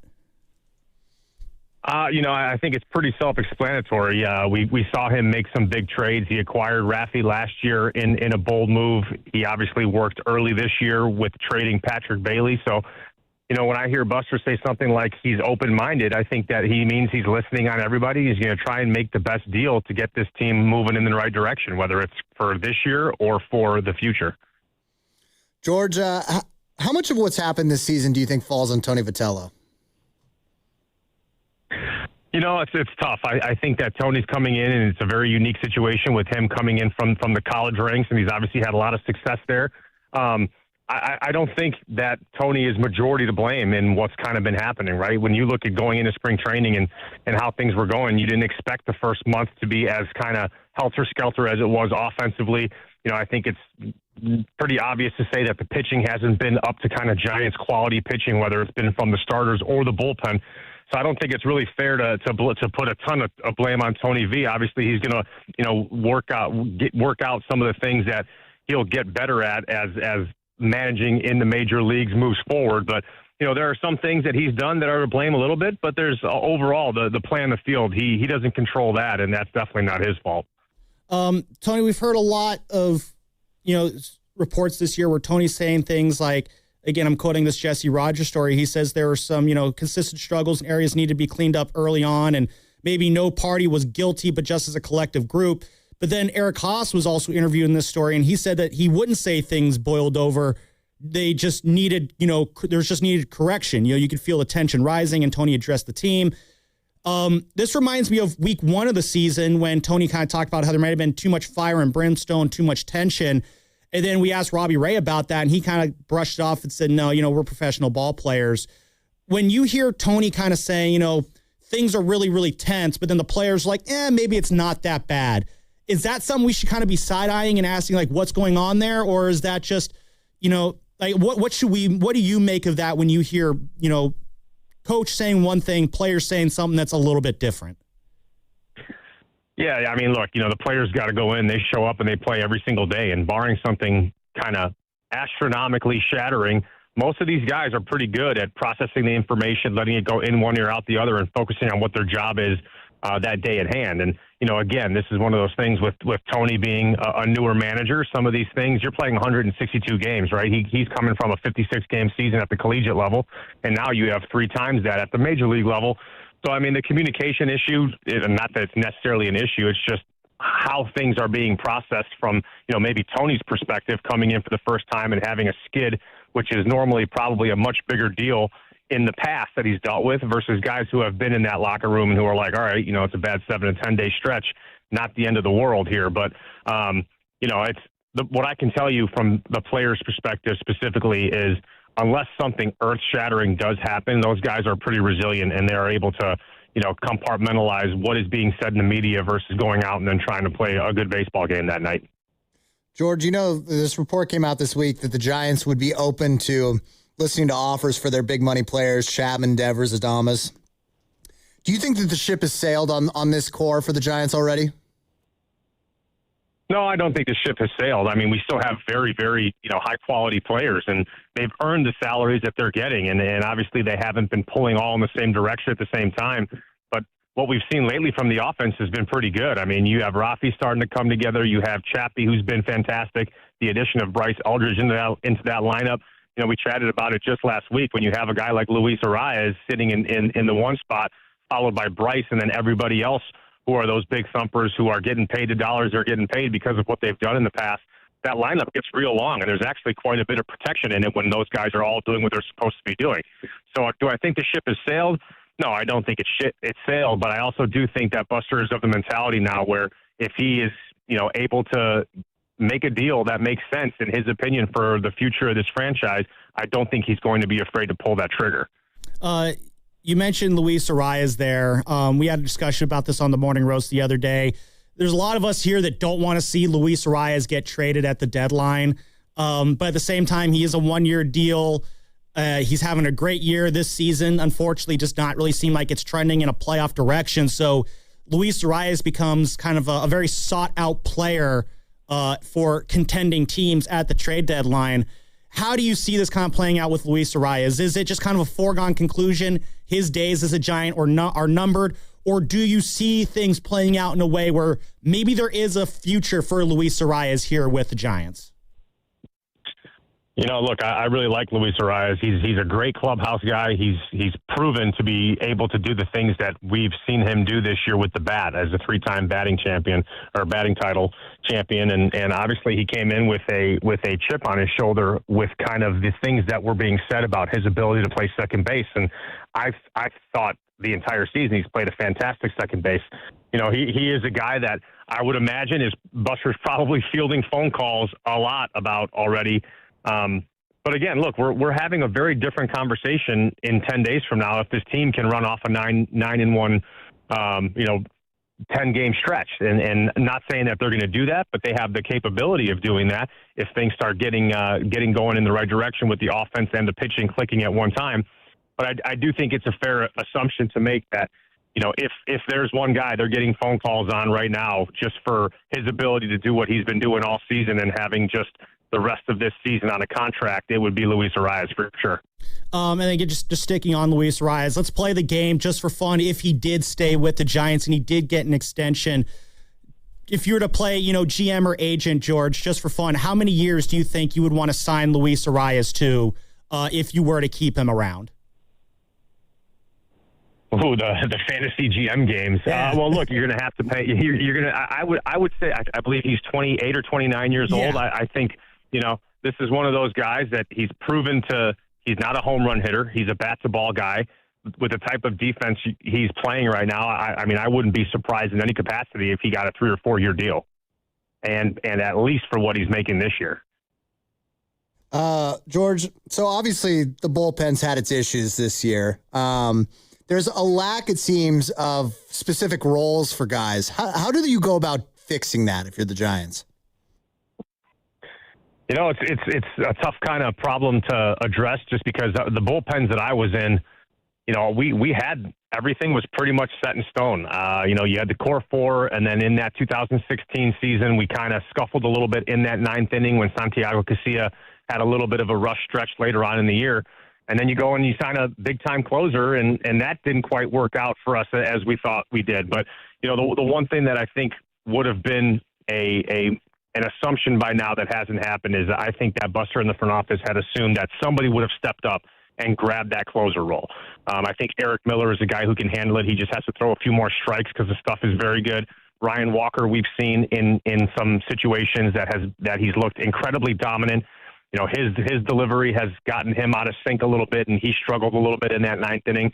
And now you've named Caleb Killian as your closer, and hopefully he can take the reins and run with it a little bit. But we just saw in the other doubleheader he came in a non-closing situation. So I think they just have some decisions to make in how they're going to set up that 7th, 8th, 9th inning situation when they're in a save situation. But the bullpen and the starting rotation has historically been a very big strength of this organization. It is what has led to 3 world championships in 2010, 12, and 14, along with some solid defense and timely hitting. And right now it's just not in that same kind of ballpark of type of pitching that we've statistically had. That being said, there are some guys in that bullpen that have the ability to secure roles and just take them and run with them, because a lot of those guys have stuff to be in those late inning roles. Someone just has to step up and grasp it. So the obvious follow up to that is, do you think the struggles in the bullpen this year have been because of the lack of specific roles or because of the lack of talent that we came into the season with? I don't think it's necessarily lack of talent. I just think the guys that have been there haven't pitched as well as they're capable of pitching. We had expectations of those 2 guys that I mentioned earlier being those back end of the bullpen guys. And obviously Eric Miller has dealt with some health struggles with his lower back. And then Ryan Walker has dealt with some inconsistencies. But again, you're looking at conversations that have been had earlier. If you go and had signed a guy like Edwin Diaz and now he's on the shelf, you've spent big money on a closer and then he's on the IL anyway. So I think it's just one of those things where you got to try to figure out where you're going to spend those dollars. And obviously Buster has made an example of he's not afraid to do so. He just has to find the right guys that he thinks will help fill those roles. And obviously the bullpen was something that he felt and the front office felt like going into this season they were going to be able to address internally, and the guys just haven't quite pitched as well as I think has been expected. George, we got George Contos here joining us here on the River Islands guest line on the Orange and Black Weekend Wrap. You can catch him on NBC Sports Giants pre- and post-game, former World Series champ. George, when it comes to Tony's management of the bullpen, I think there's some nights where it's just the way things are going with the pen, he doesn't have a best option to go to. So I don't really want to focus on that aspect of the bullpen management. But one thing I've seen a lot of this year with Tony that maybe I just haven't noticed as much in years past is he has a lot of situations where, say, Eric Miller, for example, comes in with like 2 outs in the 6th inning, gets that final out, and then he comes back out to pitch the 7th inning. You got these relievers pitching across innings here. Just for you as a reliever, how challenging is that for relievers to go out there, pitch, to 1 or 2 batters, then go sit down, but then have to get back out and go back out there again, which if you're a reliever, you're usually used to just pitching just that 1 inning. What is that challenge like for a reliever to have to pitch across multiple innings like Tony's had his relievers do a lot of this year? Well, that's a good question. I historically, I was a guy where I came from a starting background. I was always kind of able to eat that multi-inning role, or I could go 1 out and pitch 4 days in a row. And the one thing that you have to be able to do as a bullpen guy is you need to kind of answer the bell when it's called, and when they bring you into a situation, you need to be able to do what is asked of you. That being said, I do think that in tight game situations, when you have to go in and you have traffic on base, you're inheriting runners, maybe you get out of an inning, the sit down and the heart calm down and then going back out, it's hard to mimic and replicate that energy and that momentum and that adrenaline as when you're coming in initially. So again, if they have to go back out there, which we've all done, and I've done it for many, many years, and the bullpens that I was on were constructed slightly differently than what we were working with this year. But first and foremost, those guys in the bullpen, those 6 through 12 or 13, you need to be able to do whatever is asked of you. That being said, I will say it is sometimes difficult to mimic that adrenaline when you sit down and go back out for that next inning. And I'm not sure if it's a focus thing that you got to refocus in for some of these guys, but it does make it a little bit more difficult in those big time situations to get that up again for the second inning of work. George, obviously Eldridge has been amazing so far. How would you rank what he's done this season, in comparison with other young players that you played with or played against, or players in the current game?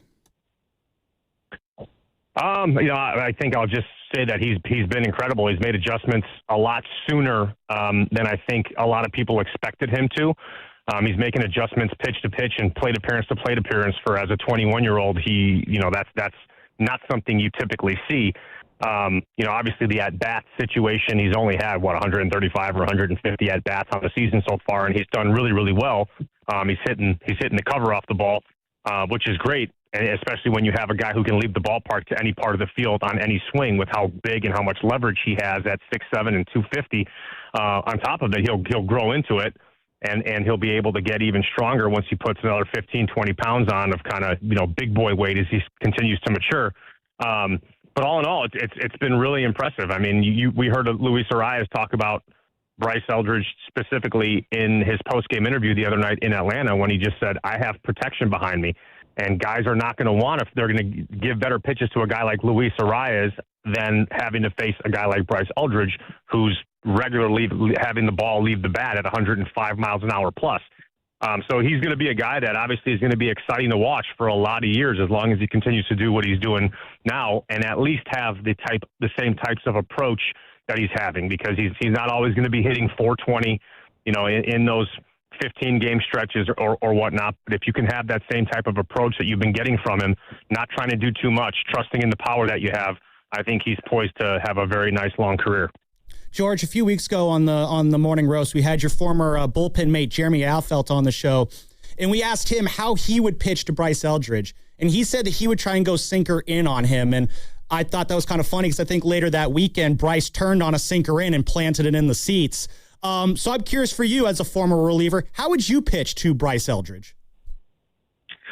Well, it's interesting. You have to crowd him. I don't know that down and in is the best place for a righty to throw it, just because it's kind of right in the bat path. But most lefties, especially tall lefties, they have that kind of hole at the top of the zone. So I would probably throw him sinkers away, cutters up and in, fastballs up and in, and you make a mistake over the plate. Obviously, he's shown that he's very capable of putting a hurting on a baseball. But, I was also a guy that was a slider guy, and I was not going to not throw sliders just because a guy can hit a ball down and in. You just have to make sure from a pitcher standpoint that you execute that pitch and you set it up well enough where a guy's not looking at it and he can clip it in front. But, if I was going to face Bryce, I'd be throwing him fastballs and cutters in on his hands up, and I would probably be trying to get him out, down and away, and down and in back foot with a slider. All right, and then our last one for you here. Last month and a half, it's been a rough go for Landon Roop on the mound. Last night, though, 6 innings, 2 runs, 16 swings and misses there. I was a little surprised Tony let him go out for the 6th inning, but I love that Landon was able to get through that inning as quickly as he was able to. How encouraging was that start for the kid last night? Well, I think it's been great. Obviously, he came out of the gate just doing very, very well. He was 9th within the top 9 in the NL for the first month and a half of the season. And then obviously, things hadn't been going as well as of late as they had been earlier. But I love the fact that he went out there as the pitch count was getting up and was able to get to the 6th inning. This is something that, especially from the type of baseball that I grew up watching and then playing at the beginning of my career, even until the middle end of my career, 115, 120 pitches was not a big deal for those guys. They were ready to do that every 5th day. And then you have a guy in Logan Webb who still is. And, that was just the mentality. So the fact that he was, willing and eager to go back out there and got to the 6th inning quickly and, through the amount of pitches that he did, I think that's fantastic. If you can get the length out of your starting pitchers, all that does is pay dividends later on this season when you're trying to compete for hopefully a postseason appearance for the organization by taking some of those innings at the bullpen. Let me give you one more really quick one, George, before we get you out of here back to your 1-year-old birthday party here. Do you think a Logan Webb trade is off the table? Oof, that's a good question. I think first of all, I love GM again. But yeah, fantasy GM. Look, I think that would be of all the folks. Not that anyone's more important or anything than the other, but Logan Webb is a homegrown guy. He's finished in top 10 in the Cy Young voting, I think 4 times now. He's a guy who has done a lot of really good things in this Giants uniform.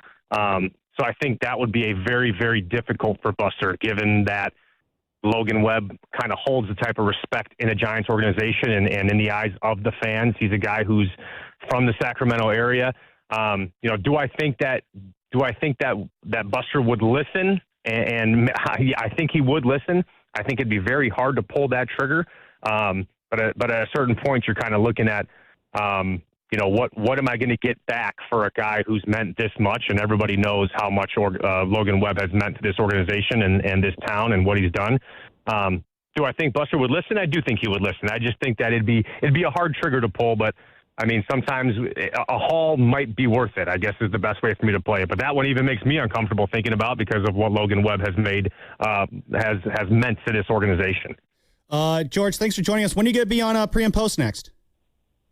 I'm back, I believe, next time they play the Dodgers or sometime in July. I'm back. All right. And then hopefully it's not Bonte on with you because it seems like whenever Bonte's doing the show, the Giants always take an L that night. And I think it's more fun to talk about wins. So, oh, man, I love working with Bonte. He's the best. Too. I poke fun at him. He's our guy. I always say, George, as part of my job as his old producer, I'm a professional Bonte botherer. So, I got to get my licks in when I can. That works. Anyway, George, you know what? He handles it well, though. When you bother him, he takes it really well. So It's all good. Exactly. That's why we love B. So, George, thanks so much for joining us, man. Really appreciate it. Thanks, George. All right. Thanks, guys. Take care. All right. That was George Contos there joining us on the River Islands guest line. Again, a former World Series champ.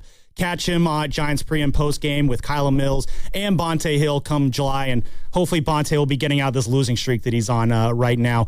Before we hit the break here, let's go to one of our favorites, Mitch in New Jersey. Mitch, what's popping? What's cracking? How you guys doing? Hope you're having a good Saturday. Thanks, Mitch. It's going good so far. Good. The weekend's just starting for you. Everybody's available for trade, except I don't want to trade Webb, build on Eldridge, bring up Derek Cohen, and Carnation. You told about Webb being a Sacramento native. I believe so is Aaron Judge. and we didn't go far further enough to go get him. Big mistake. We got to start rebuilding, retooling this team. Strip it down. We're getting like to be the LA Angels, and I know their farm system is not that good either. Never want to go full Angels. Do we have Mitch. enough? You don't want to be the Angels. You'd be the Northern Angels, right? The LA Angels. They have a terrible owner. At least you guys don't have that. I think you got 3 rings in the last 16 years, so you've seen your laurels, but it's been quite a while. Yeah. So you just want to blow it all up, right? Trade everybody away, no matter what. Except for Webb and Eldridge. So there's 24 guys. You got to do it quick because next year, I think there'll be a big strike. You hear what they proposing to? That you don't draft high school players. You have to be a sophomore in college. You got to be 20. I mean, that's ridiculous. There's some players that just have it. It's not as physical. It's still the toughest sport, I think, of all sports, is hitting the fastball. That would just take so much out of it. If they just want to eliminate 1 or 2 minor league teams per team, it's just the rich getting richer. Yeah. Come on, it's exciting to have that. You know, my dad was drafted. He might not make it. There's a good chance he won't make it. But to say you've been drafted out of high school, I mean, how many LeBrons are out there? Yep. In baseball, they can do that. Football, no way. Well said, Mitch. Hey, Mitch, thanks for calling in. That's Mitch in New Jersey. Have a nice weekend. You too, Mitch. We're going to wrap the show up on the other side. Adrian Hauser has been moved from the rotation to the bullpen. This just in. Blue Baker? And he was asked about it. Oh, you want to hear what he had to say on the other side. Brought to you by Fremont Bank. Here for you, here for good. I'm so upset. Hey, Dan Dibley here. The world's biggest soccer tournament has arrived, and you can trade the entire tournament on Kalshi. On Kalshi, you can trade every match from the opening stage all the way to the final, and that includes the matches at San Francisco Bay Area Stadium. And right now, Algeria is trading at 65% to beat Jordan, meaning a $100 trade pays out $150 if they win. On Kalshi, you're trading against peers in a live market, meaning there's no house, and as the probability changes, you can buy in and out of your position. For a limited time, download the Kalshi app and use code DIBS, DIBS, and you get $10 when you trade 10. KALSHI, Kalshi, trade the beautiful game. 18 and over only. Restrictions and eligibility requirements apply. Event contract trading involves risk and may not be suitable for all investors. Prices, values, and available markets may differ from those mentioned. For more information, see kalshi.com/regulatory. It's Bonte. If you've been thinking about making a move, I need you to hear this. The new school year is coming faster than you think, and River Islands in Lathrop is where you want your family to be when it starts. River Islands has 3 K-8 charter schools and a high school, with the 4th K-8 opening this August. Get in before the school year kicks off and set your kids up right from day one. And this summer, there is no better place to be. Miles of trails, beautiful lakes, and parks are right outside your front door. Perfect for family bike rides, morning runs, or just soaking up those long summer evenings with the people you love. Plus, a brand new amphitheater for concerts and events, and a Redwood Cafe will be opening in the town center this fall. Homes start in the low 600s to over $1 million. And if you're 55 and better, Del Webb's Lakeview Club is now open, giving you resort-style living right on the water with a pool, fitness center, pickleball courts, and more. Don't wait until summer is over to make your move. Make the good life your life. Visit riverislands.com today. It's the best time of the year for sports. Teams are making big moves. Maybe it's time your money did too. Celebrate the 75th anniversary of San Francisco Fire Credit Union with a limited time 7-month tiered certificate. Start with just $250. Visit sffirecu.org and click Discover Our Best Offers. Early withdrawal penalties may apply. This institution is not federally insured. The credit union is not insured by any state government. Privately insured by ASI up to $250,000 per account. Some matches are too big to watch alone. That's why before the sun comes up, the lights are already on at Jack's Bar in San Jose's Japantown. Fans gather shoulder to shoulder as chants build toward kickoff. Tables shake after every goal. By sunrise, the whole place is roaring with the sound of the world's biggest matches. For decades, Bay Area soccer fans have found their way to Jack's for mornings like these. Open every weekend at 6 a.m. Real soccer culture. Real match day atmosphere. Jack's Bar in San Jose's Japantown. When back to the office means back in traffic, turn to the traffic leader, KCBS. The 2 right lanes are blocked off. Brought to you by your NorCal Honda dealers. Legendary fuel efficiency that never compromises on style. Get the Civic today. It's the right car right now at your Northern California Honda dealers. Are you thinking about getting a new TV this week at prime prices? Maybe a Samsung, LG, or a Sony? Before you click, you should check out Video Only, because they've got below prime deals. That's right. Top-rated TVs at better than online prices. Curbside pickup or home delivery are available. Don't click before you call Video Only, because if you do, you'll be sorry. If you're still using a sportsbook to bet on the soccer tournament, you're getting robbed. Delete that app and join the millions using Polymarket. Polymarket is a prediction market, not a sportsbook. Trade against other fans, not the house. Polymarket, your go-to prediction market for soccer's biggest stage. Available in all 50 states. Download the Polymarket app. Use promo code BLAZE to unlock $50 free for your first trade. That's promo code BLAZE. Trading not available in all jurisdictions. Check local regulations before trading. Restrictions and eligibility apply. Summer's heating up, but your wallet doesn't have to. New windows and doors don't have to cost you a thing until 2028. Book this June and pay nothing for 2 summers with American Vision Windows. We've installed over 1 million windows across California and get most jobs done in 1 day. Hurry, offer ends June 30th. Visit AmericanVisionWindows.com or call 888-347-0711. That's 888-347-0711. New customers only, some restrictions apply. Call or see website for details. Offer ends June 30th, 2026. Want to talk about low testosterone or impotence? No way, right? But did you know 1 out of 4 men suffer from this condition? Listen to Dr. Robert Rowley from Prime Male Medical. At Prime Male Medical, we specialize in acoustic wave therapy, sublingual lozenges, injectable medications, and testosterone treatments. Get your first visit, PSA test, testosterone test, Doppler ultrasound, and a year of follow-up visits for just $99. Go to PrimeMaleMedical.com or call 415-761-4037. 415-761-4037. If life is a game to be won, then every child deserves to play on a level field. Children International is empowering young people in poverty on their journey by giving them the tools, the training, and the skills to shape their own futures. From the early days of development through all stages of growth and into employment. This is how, together, we can help end poverty for good. Learn more at children.org. While the world watches the stars at the FIFA World Cup this summer, Hyundai has its eyes on the next generation of talent. The future stars who are already turning heads at age 14. Because next doesn't wait for an invitation.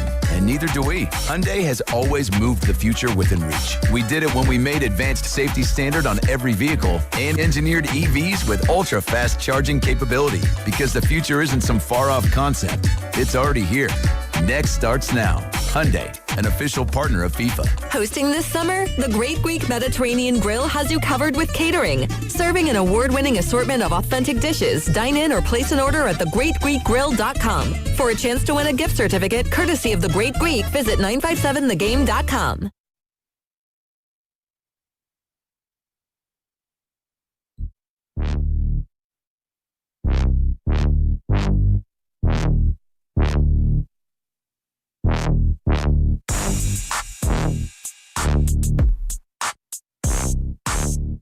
Now back to the best Giants talk in the Bay. The Orange and Black Weekend Wrap on 95.7 The Game. It's a nice little beat here, Rizzo. Who'd you say this was from again? Bennett Roth in the YouTube chat. Oh, nice. Is Bennett Roth in the YouTube chat right now? He was as of like 5 seconds ago. Yo, Bennett Roth, come and collect your flowers, man. You got some beats. Nice bed. Maybe I'll use it, Bennett Roth, this week. I like that, yeah. And, I like No shouting Bennett out in the chat. Said, heard some of your beats last week. Stay tuned. No, man. He's just tapped in. Guy's tapped in. I mean, that's why he's the best YouTuber out there. You know? Damon Chang wishes. You love doing that. Damon Chang wishes he was on that level. Chicago Jason, skyrocketing in the power rankings. Big time. You send us food, you're immediately skyrocketing. You're goated the minute you send us food. Yep. We can absolutely be bribed into elevating your status in the YouTube chat. Absolutely. So there you go. So yeah, Jason Mischler. That's how you know how to do it, all right? I like Mischler. Mischler's all right. We go back and forth on certain things, but he's all right. Well, shout out to everybody else who's been hanging out with us in the YouTube chat today. Very much appreciate you guys tuning in here when there's so many other things going on. By the way, are we like about to get into it with Australia as a country? Did you watch any of that the World Cup match yesterday? Yeah, watched the whole thing. It was like it became a football, not a football, a football match towards the end with how many guys were down on the ground between the U.S. and Australia. Like, are we going to have a problem with our friends below the equator? So, Sam, I'm wondering, and this is being honest, is part of the reason soccer hasn't caught on in America is because of the flopping? I mean, we watch basketball. I mean, Shai Gilgeous-Alexander. Oh, yeah, that's a good point. Is soccer, we hate it in basketball. Is soccer the Shai Gilgeous-Alexander of sports? I mean, there's some instances where I'm like, dude, get up. And then you see them get hit way harder the next time and they pop right up. Well, there was one guy, what match was I watching last night? The Brazil-Haiti match. Yeah. I was watching that. There's a guy who got pushed from behind and literally face first into the grass. Yeah. In the face. I love that line. That should be a drop at this station. Rob Riggle from The Hangover. But yeah, this guy goes down face first into the grass and full 5, 6, 7 inches of just sliding face on grass. And then he's just like, ow, ow, ow, ow, ow. Or that, row, row, row drop from earlier. That was me impersonating Daniel Susak's nephew at his first game. Remember when Andrew was waving his 2-year-old around, the kid was crying? That was my impersonation of him. That looked like it wasn't fun. Sliding in grass face first for that some one. of them, obviously, it's that looks really painful. But my favorite are the ones where a guy gets bumped. I think there was there was a moment late in the match yesterday down the I guess the U.S. zone. Australia was trying to score. I know very little about soccer, so excuse me for me botching all these terminologies here. Australia had a chance to get a goal there. The guy just whiffs the kick for Australia. It was some tall, white, blonde guy. Whiffs the kick, and then I think the American defender bumped into him, and the Australian guy falls down. When he falls down, he's just they writhe on the ground for a minute, just ow, ow, ow, ow. And then it's a teammate comes up to him, and it's okay, I'm good. And then they stand up and walk away. It's we're all good now. It's just, you oversell it for a few seconds, and then when they don't buy it, you're okay, I'm fine. Yeah, they need to have the anti-flopping rule in soccer that they've brought into the NBA. It would cripple the sport. It would completely cripple the sport. But it got really testy in that one yesterday. But hey, America won, so that's all that matters. That's all that matters. I guess July 1st. God bless America. San Francisco Bay Area Stadium. Yeah. Team USA will be playing a knockout game here in the Bay Area. So hopefully we can get a credential for that. I don't know, though. Yeah, because I just looked up tickets, and my God. Oh, boy. What kind of a second mortgage would I have to take out? Well, the cheapest ones I could find were $3,500. Okay. I don't think that's going to happen. Yeah. Just to get into that stadium. I think I'm probably out, too. That sounds awful, to be honest. I'll be honest. I see all these videos of all these fans celebrating the World Cup and stuff like that, and I just I don't know, maybe I'm just not seeing it. Maybe I'm lame and just not getting to the right places. I just feel with a World Cup games being played here, if I didn't already know, this sounds stupid, if I didn't already know that the World Cup was here, I feel I wouldn't know. Yeah, I would just disagree. I haven't seen a single Paraguayan person. So in around. Oakland, you haven't seen anything? No, and I heard the Australian soccer team was setting up a base camp or something there. I haven't seen a single Aussie walking around. I'll tell you, I've seen a lot of the Turkish fans. Okay. I think they played last night, I want to say. They played last night at San Francisco Bay Area Stadium. 8 p.m., right? I hate these start times, too. Yeah, it's 9 p.m. Yeah, maybe 8 p.m., 9 p.m. here makes sense, though, if you're, a Turkish person in Turkey. Well, I've seen a ton of the Turkish people, and what they're doing is they rent these Mustangs, the convertible Mustangs, and they have a massive flag they're all holding out of the back. And they're in caravans. Awesome. I've seen them around the city a couple different places. And they're sitting on the windows and out the top of the car. And I saw an undercover cop car the other day bleep one up, which is pretty funny. So I think they're learning that this is in Europe quickly. What was the country I saw playing in at SoFi the other day? They were doing a march to the stadium. And I forget it was whatever country is down there that has blue in their color. And they're just straight up marching through the hood of LA on the way to SoFi. I love that. It's the first caption. It's just marching through the hood is crazy. So it is just, I think that was Bosnia. Bosnia, that's who it was. Yeah, they're Bosnia. Bosnia, yeah. They're just doing their whole pre-match fire up, rally, and march to the stadium. They're just going like straight through like one of the roughest neighborhoods of Los Angeles. So just all blue. So hopefully it was, Who wants to go to a soccer game? I love just the way all these people are coming in from America in a year where tourism's dying in America. Because shout out, who. To see all these people from other countries come here and just enjoy sport in America. Yeah.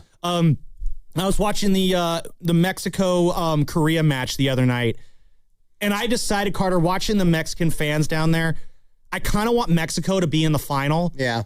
I think that's a pipe dream, but yeah. But I just, here what it comes down to, I want two very rowdy fan bases to be in that final in New York. Because after watching what Knicks fans did to that city when the Knicks won the championship, I want to see what the rowdiest group of European soccer fans can do to that city. Well, if Brazil wins the World Cup, I want to know what Brazil's going to do to New York City in the aftermath. Sam, have you seen what's happening in Boston? No. Oh, yeah, the Scots drank they drank the city dry. They drank the city dry, which Boston, of all cities, is a very hard city to drink dry. I mean, that's a wet city. That's an Irish town, so they know how to put it away. And then these Scots come to town and just crushing the Sam Adams lagers out there. Like, I love stories like that. It's unbelievable, honestly. Or the line of German fans outside the Buc-ee's in the South. People are like, wow. People are starting to realize, like, wow, America's got some cool stuff here. It's a shame of, all the other nonsense. It has been cool to watch that part of the World Cup. It's kind of the outside noise that's happening. I've really enjoyed that, to be honest. We just had George Contos on here. I want to get to you. You have a little game that you want to do with Risotto and I, but I want to spend a couple minutes on Luis Arias here.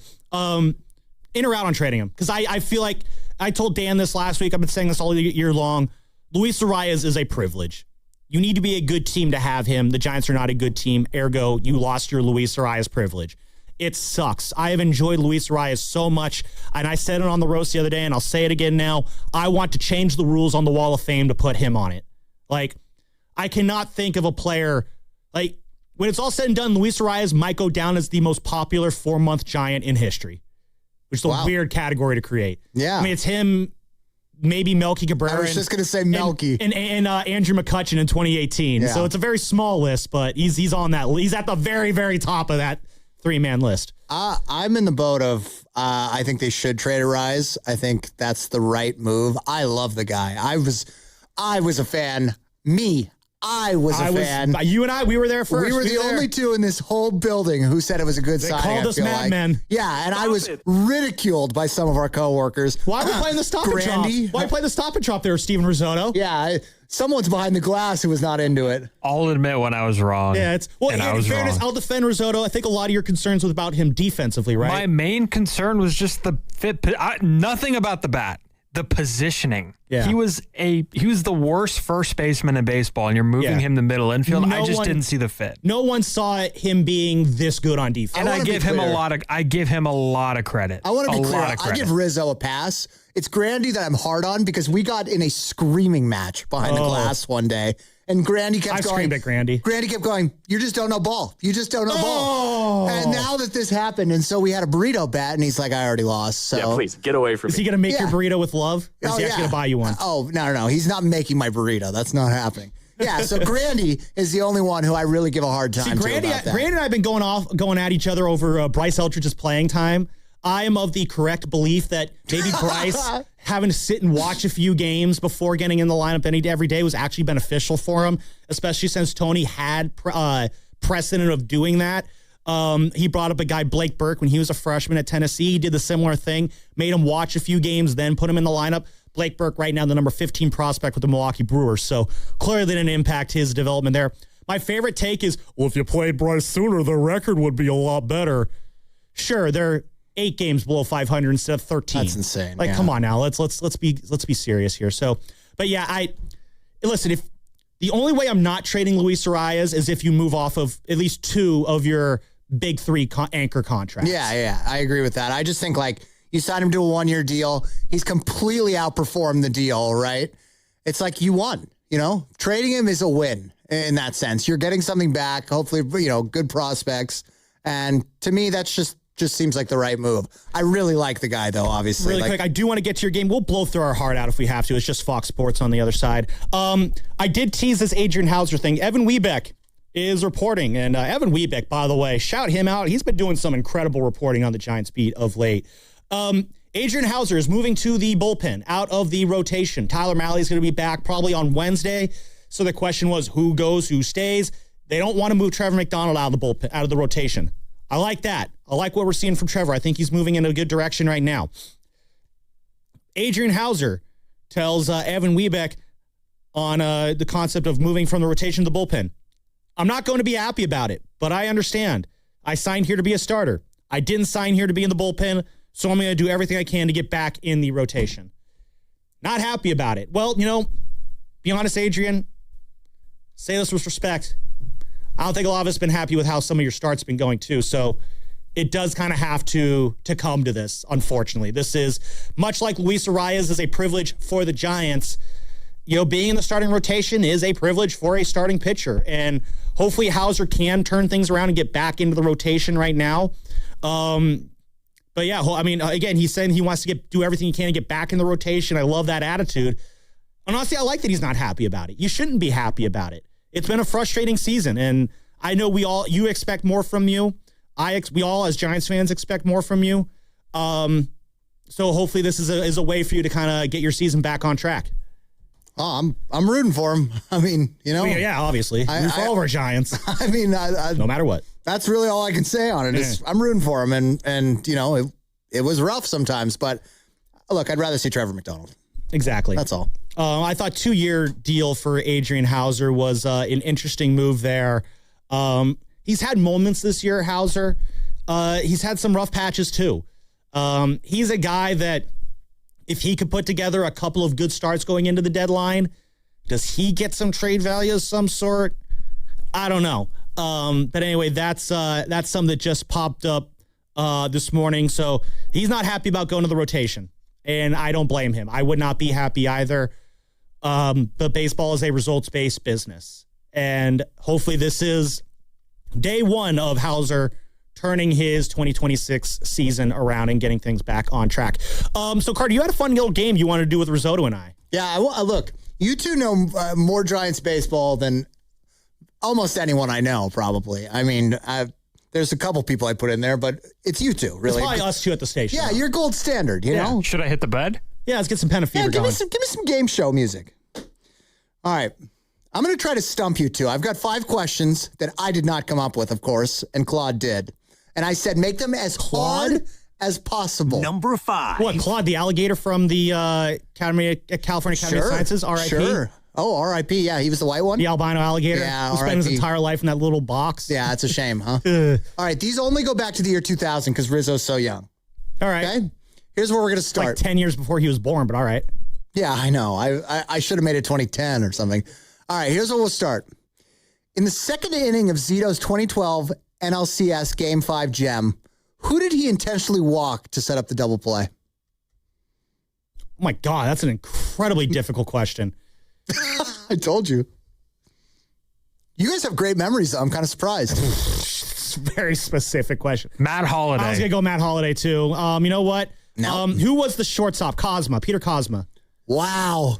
You got it. There's one for you guys. I'm impressed. All right. Was it actually was Peter Cosma? It was Peter Cosma. Why was Peter Cosma getting intentionally walked? Well, who was hitting after Cosma? Lance Lynn. Oh, the pitcher was hitting. Yeah. Hey, you know what? Remember what Lance Lynn did in that Game 5? Let's comebacker to him. I don't. Tried to make the play at second. You guys remember what happened? No. Threw the ball off the base and ricocheted in the right field. That was the moment I realized, oh my God, we're about to come back from 3-1. Yeah, that'll happen, huh? All right. Benji Molina completed his 2010 cycle at Fenway with what hit and off which pitcher? I want to say it was a triple. I'm not going to know what the pitcher was. That's always a good guess, right? For completing a cycle, it's the hardest one, probably. It was the triple because when he got to third, the announcer said, "Pigs have flown in Boston." You're correct. It was a triple. Now, can you get the pitcher? Had to be off a reliever then. Was it? I'll give you the inning. It was the 8th inning. Oh, okay. So it wasn't. If that helps. Is Koji Uehara on that team yet? I will go with Felix Dubront. Is this a Giants question or a Red Sox question? That's actually a good question, Sam, in itself. I don't know. Who was the reliever? The answer is Ramon Ramirez. Oh, Giant legend Ramon Ramirez. Thought you guys would get that one. All right. This one you might be able to get. This one seems like a little bit easier for you guys. Who was second and third all-time in Oracle Park splash hits behind Barry Bonds? Brandon and Pablo. Nailed it, Sammy. Brandon Belt and Pablo. Is this a speed thing? Because those were my answers, too. No, you guys are working together. I mean, I feel like I'm going to... You're 2 for 3 right now. I think that's pretty good. I got 2. He got... I mean, I guess neither one of us got the Ramon Ramirez one. Yeah, well... I'm so proud of myself. Maybe I should have split you guys in different teams, and then Sam could feel smarter than you, Risotto. I'm so proud of myself for the Cosmo one. Yeah.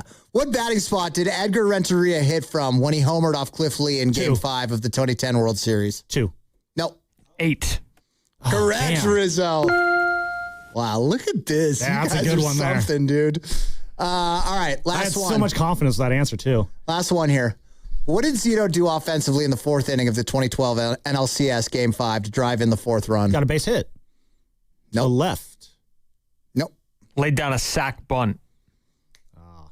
Rizzo? Damn. Or was it a bunt single? No, it was Zito against Verlander when he got the base hit. Laid down a bunt single down the third base line, beating David Freese's throw. It was Game 1 against Verlander when Zito got the base hit to left.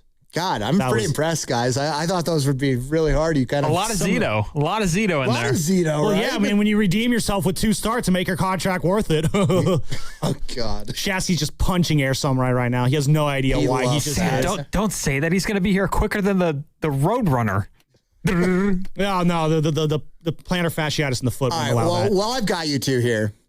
I want you to lay down for me each, both of you. Sam, give me your perfect scenario for next season. For next season. What do you want to go in with who do you want gone? Who do you want here? What does this look like for you? I mean, ideally... I'm putting you on the spot. I know. You want to get something back for Luis Ariz at the deadline. You want to get something back for Robbie Ray at the deadline. Robbie Ray has to be traded. You're not going to get draft pick compensation for him if he leaves because... So those 2 are no-brainers to you? I think so. Yeah. Because, again, Jacob Marcy last night for the Marlins, that was one of the guys who the Padres sent over for Luis Ariz when the Marlins made that trade to send him to the Padres. That's a guy who can put the bat on the ball a little bit, very fast, good defender. Love to have a guy like that in this lineup. If the Giants get a player like that, oh man, love to have Marcy on this team. Mm-hmm. And then you got to come in with a better bullpen. I don't know how you do that. You're going to have to sign some guys. You're going to have to dive into your minor league system a little bit too and give some guys a tryout over the last 2 months of the season. It's a hard question for me to answer, Carter, because I don't know what this team's going to look like for the last 2 months of the season. If one of the big 3 are not on this team, then I think you're heading in a positive direction with this team because I don't know if you can effectively build a good roster with all 3 of those guys. So can I stamp your name to the big 3? I do not want to see all 3 of them here next year. I think one of them are gone. Arias and Ray are traded, and you have to have invested in your bullpen. I think you and I are. We also need to have a season too. Sam. Let's hope that happens. I'm completely in lockstep with you. What about you, Rizzo? I would also trade Ariz and Ray. No reason to keep him on the team the rest of the year. And I understand the discussion about bringing Ariz back, but at the same time, there might be a chance to bring him in during the offseason. And I know that's easier said than done, and it doesn't always happen, almost never happens. And then in the offseason, I would add to my pitching. I feel confident enough in the Giants offense to where they could have respectable numbers at the end of this year. I'm not saying run it all the way back with the infield that you have and I guess some of the big 3, but I think the main priority should be to trade for pitching or sign pitching. And the reason I bring up trade for pitching is because you're in a spot right now with your farm system where you have more pieces to trade than ever before. Mm-hmm. You have 4 shortstops in your system. Potentially 5 when they get rocked. Potentially 5 if they I think 3 of the top 4 guys in the draft are shortstops as well. So you have a chance here with capital in your system to make a move and try and compete, because I know the Giants are not going to not try and compete. That's not in their DNA. So if they're going to compete, they're going to have a lot of this group back next year. All right. Follow up for you. Year from today, is Rafi Devers on this team? I think so. Yes, he's on this team. Here's a question. I feel like we should have gotten to this earlier. We're getting close to this happening. He did go deep last night in a rehab assignment against Oklahoma City. What's going to happen with Ramos when he comes back? Because 100%. No one's really brought this up so much of what's happened good offensively over the last month, in that Casey staying in the lineup, moving to the left, Bryce getting regular at-bats, was made possible when Ramos injured his quad against the A's. Yeah. I don't know how they're going to figure that out, because you can't take Casey out of the lineup, can't take Bryce out of the lineup. Are you getting anything for Ramos? I mean, maybe if you staple him to I mean, he's got a couple years of control left. He's an outfielder with some pop. I think he can play probably a better right field than left field. Yeah. If you stapled him to Robbie Ray or something like that. But is that where we're at now, where just Ramos has to get traded? Because I don't see how you fit him back into this lineup. I don't think he's a center fielder. Maybe you try him out there, but Jung-Hoo Lee's got right. I'm not putting Jung-Hoo Lee back in center field. He was maybe my favorite Giant 2 years ago, but it just quickly faded. When you watch him in the outfield, it's just like there's errors in sports, right? People make mistakes, but it's just oh my God, it's just hard to watch. And I'm not putting him in center field because that's going to be even harder than left field. Again, right field might be good for him. Maybe not this right field. I don't think he has the range to play center field. No, he doesn't. And I think if he play a generic right field, he could handle that. You've put him in like the Marlins. I mean, the Marlins have a lot of outfield, but that's a pretty basic right field. I think he could handle that. Oracle Park with those caroms, though, on that Levi's landing wall, that is brutal to deal with. Drew Gilbert handled it well last year. Jung-Hoo Lee, I think, is okay when it comes to the caroms. I don't know what you're going to do with this lineup when Elliot Ramos comes back, because it's not that I don't think he's good enough to be in the lineup. It's just I just don't see a spot that he fills right now that isn't already being filled by someone who's holding the position down. Well, yeah, and who's, I think, better at it than he is. I'm sorry. I would say that Casey Schmidt and Elliot Ramos, it's a lateral move defensively.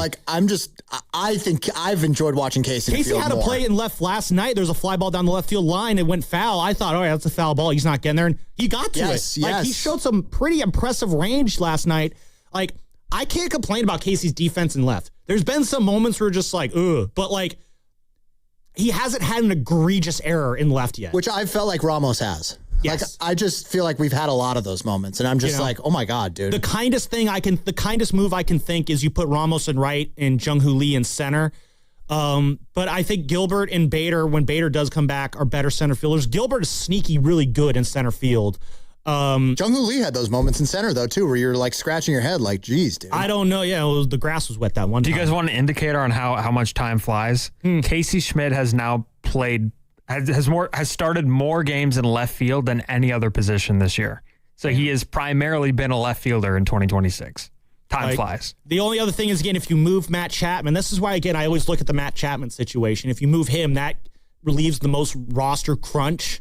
But honestly, the way Chapman's playing right now and what he does in the clubhouse, I'm not even married to that. So anyway, if we had another hour in the show, we could definitely get into that. I had follow-up questions to that, but we don't, sadly. So, well, you know what? Maybe Dan won't be here next week, and we can just keep things going here. So he'll still be celebrating. There we go. Everybody, thanks for tuning in on this edition of the Orange and Black Weekend Wrap. Carter, thanks for popping in, filling in this morning. Risotto, great job yourself. Thank you to George Contos for joining us on the show. And shout out to Bonte Hill for texting Carter and I during the show. Always love to hear from B. He'll be killing it on the NBC's pre- and post-game show in just a little bit. Thanks for tuning in, everyone. And don't forget, Dodgers suck. This is Dan Bone saying, so long, everybody. Later, dudes. Let it rip. Hang 10. So, how's your research going? Surprising. After I figured out the top-rated TVs and